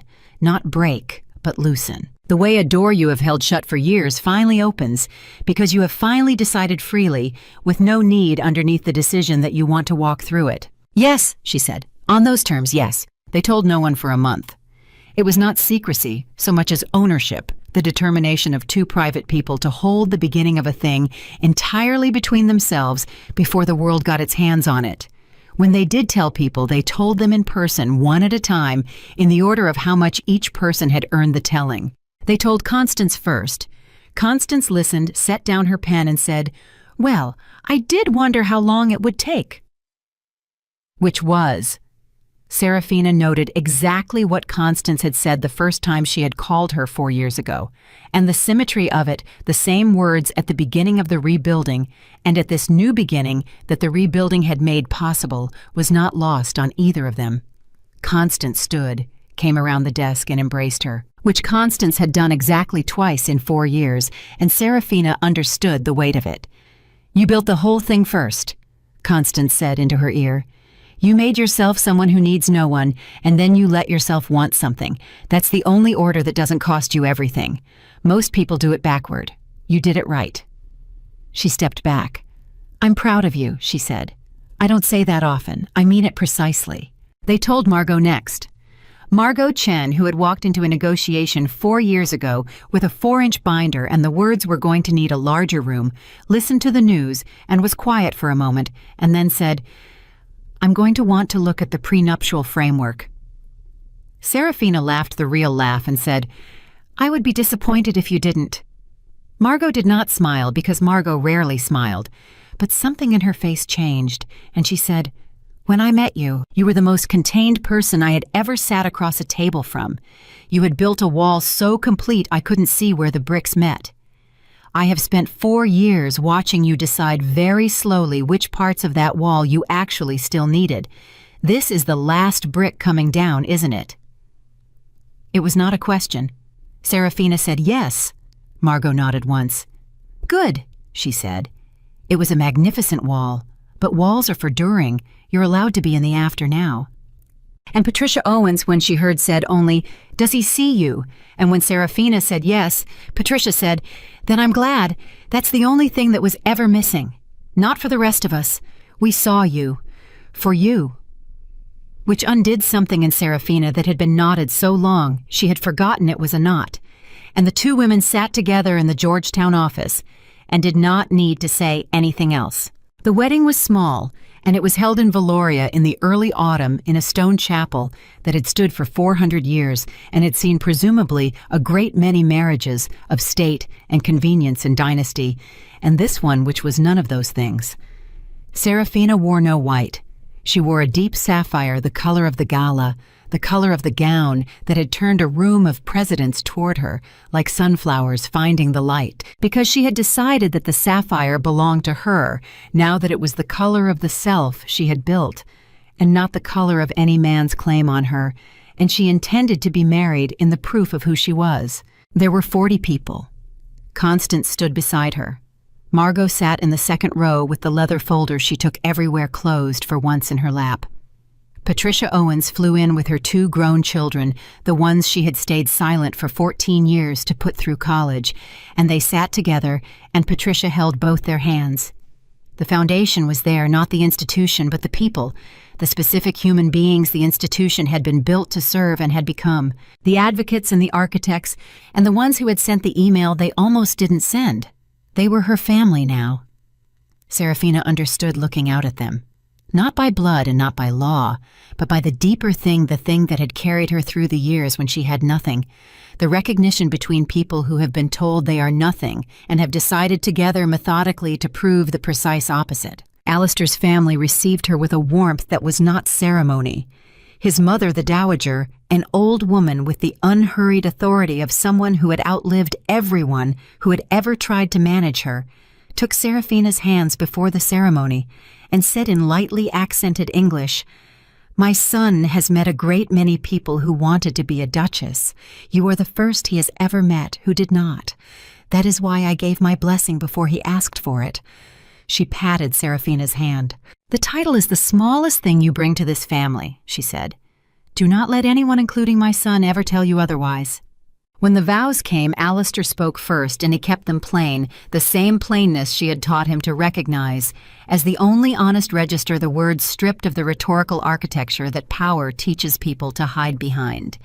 And when it was Serafina's turn, she said the thing she had decided she would say, looking at him in front of the 40 people who were the entire population of who she had become. "I spent 11 years," she said, "building a life around someone who could not see me, and I learned too late that being unseen is its own kind of death, quiet and slow and easy to mistake for peace. Then I spent 3 years building a life around no one but myself, and I learned that I was in fact enough, that I had been enough the whole time, and that the only thing the world had ever taken from me was my permission to believe it. I am here today not because I need you. I built myself with great deliberateness into a person who needs no one, and I will not pretend otherwise even now, even here. I am here because I have looked at the whole of you completely the way I always wished to be looked at, and I have chosen you freely with nothing underneath the choosing but the choosing itself. That is the only gift I have that is worth giving. It cost me everything to be able to give it. And I give it to you today with both hands." There is a temptation in stories like this one to leave the man who started it all in the wreckage where he belongs, to let the cruelty be the last thing the audience remembers about him, because cruelty is satisfying to punish, and the punishment is satisfying to watch. But the truth of what happened to Julian Vance was quieter than that, and the quiet was in the end the most honest possible ending for him. He did not attend the wedding, he was not invited, and he had not expected to be, and the absence of expectation was itself a measure of how far he had traveled from the man who had once believed every room reorganized around his arrival. He heard about it the way he heard about most things now at a distance through the ordinary channels, a small item in the financial press noting that the founder of the Phoenix Foundation had married into the Valorian royal family in a private ceremony. He read it in the smaller apartment he now lived in on a Tuesday, and he sat with it for a while, and the feeling that moved through him was not grief and not jealousy, and not the old ache of irreversible loss. It was something he had been slowly learning to recognize over the preceding 2 years in the unpaid work he did for the governance nonprofit, in the long, quiet education that had no audience and offered no credit, and was therefore finally real. It was a kind of gladness distant, uncomplicated, and entirely free of any claim. He was glad she had it. He had spent 11 years failing to give her the one thing she had ever actually wanted, which was to be seen, and now someone was giving it to her, and the right response, the only response that meant anything, was to be glad and to ask for nothing, and to return to the work in front of him. He sent no message. He had learned that much. There are gestures that are about the person you make them to, and gestures that are secretly about yourself. And he had spent a lifetime confusing the two, and the slow education of the after had taught him at last to tell them apart. The most respectful thing he could offer her was his silence, not the silence of absence, the way he had once erased her, but the silence of a man who finally understood that her life was no longer a place where his presence was owed or wanted, and that honoring that was the only amends still available to him. He did that evening take out the single thing he had kept, not the divorce papers, not the SEC settlement, not any of the documents of his unmaking, but a photograph from the very beginning. San Francisco, the conference where they had met, the two of them at a bar where he had told a stranger he was 6 months from public humiliation, and she had told him to stop picking fights with journalists. They were both laughing in it. He had been laughing because she had made him, and he had not understood for 11 years that this was the rarest thing she gave anyone, and that he had stopped trying to earn it long before he stopped deserving it. He looked at the photograph for a while. Then he put it away, and he sat at his small desk, and he opened the file for the attribution case he was working on without pay or recognition, and he went back to the work which was, he understood now, the slowest possible way to learn the lesson she had been teaching him simply by existing beside him for 11 years, and the only way still left to him to learn it at all. The Phoenix Foundation in the years that followed became the thing Serafina had seen in the gray light of a Georgetown morning before anyone else arrived. Not a moment, not a gala, not a story that the press ran for 3 days and then forgot, but an institution durable and self-sustaining and larger now than any single person who had built it. The Hays Standard became law in 4 countries and practice in dozens more.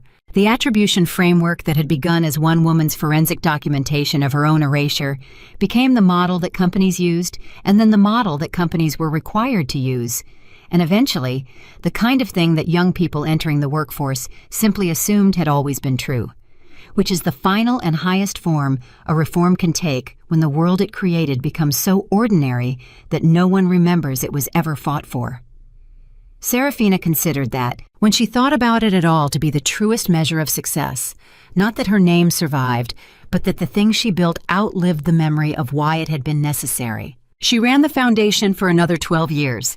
She brought Patricia onto the board and then made her vice chair, and then watched her become the kind of leader that other women drove across countries to sit across a table from, and the symmetry of that, the woman who had spent 14 years uncredited, becoming the one who restored credit to others, was the kind of thing Serafina no longer needed to point out to anyone, because the people in the rooms that mattered could see it for themselves. She and Alistair built the rest of their lives the way they had promised as equals, 2 complete people who had decided that complete was better with company. She kept the sapphire. She kept the letter 2 in the same drawer she had first put it in, the one that said character is the only currency that compounds, and she read it once a year, not out of bitterness, which had left her so long ago she could barely remember its shape, but as a record of the precise morning she had decided who she was going to become. And on the morning she finally stepped down, decades after a text message typed by someone else had told her to vacate the only life she had known. By 5 o'clock she stood once more at the window of the Georgetown office in the gray light before anyone else arrived, and she thought about the doorman, the one who had held the door for her the night she walked out into the rain with one suitcase and a silence so complete it had frightened him. She had never learned his name. But she thought about him sometimes, because he had been the last person to witness who she was before she became who she chose to be, and she wished in a quiet and uncomplicated way that she could find him and tell him that the silence he had been frightened of had not been the silence of a woman breaking. It had been the silence of a woman deciding. It had been the most articulate statement of her life, and it had taken her years to say it, and she had said it not with words, but with everything she built in the place where the words would have been. If you have ever been told you were nothing by someone whose opinion you were taught to need, in a moment when you had no proof to offer, but the proof you carried inside yourself, then understand this, the way Serafina Hays came to understand it on a gray morning in a room she built. The people who call you nothing are not describing you. They are describing the limit of what they were ever able to see. Your worth was never theirs to grant, which means it was never theirs to revoke. The only question that was ever yours to answer was the one she answered 60 seconds after reading a message that should have ended her, the only question that is ever actually yours to answer at all. Not what have they made of me, but what will I make of this? She walked out of a penthouse with one suitcase and a silence that frightened even the doorman. And she turned that silence into a life and an institution and a marriage of equals and a standard written into the law of nations and a long line of people who would never be told they were furniture in their own homes because of the work she chose to do in the place where her grief should have been. Julian Vance had called her nothing. She had made that the starting line. And she crossed the finish when she finally crossed it full and seen and entirely herself, not the way the world expected a wronged woman to cross it. In triumph, held up against the one who wronged her, but in the quiet, complete, unhurried way of someone who had stopped needing the old story to be different a very long time ago, because the new one was so much better, and she had built every stone of it herself.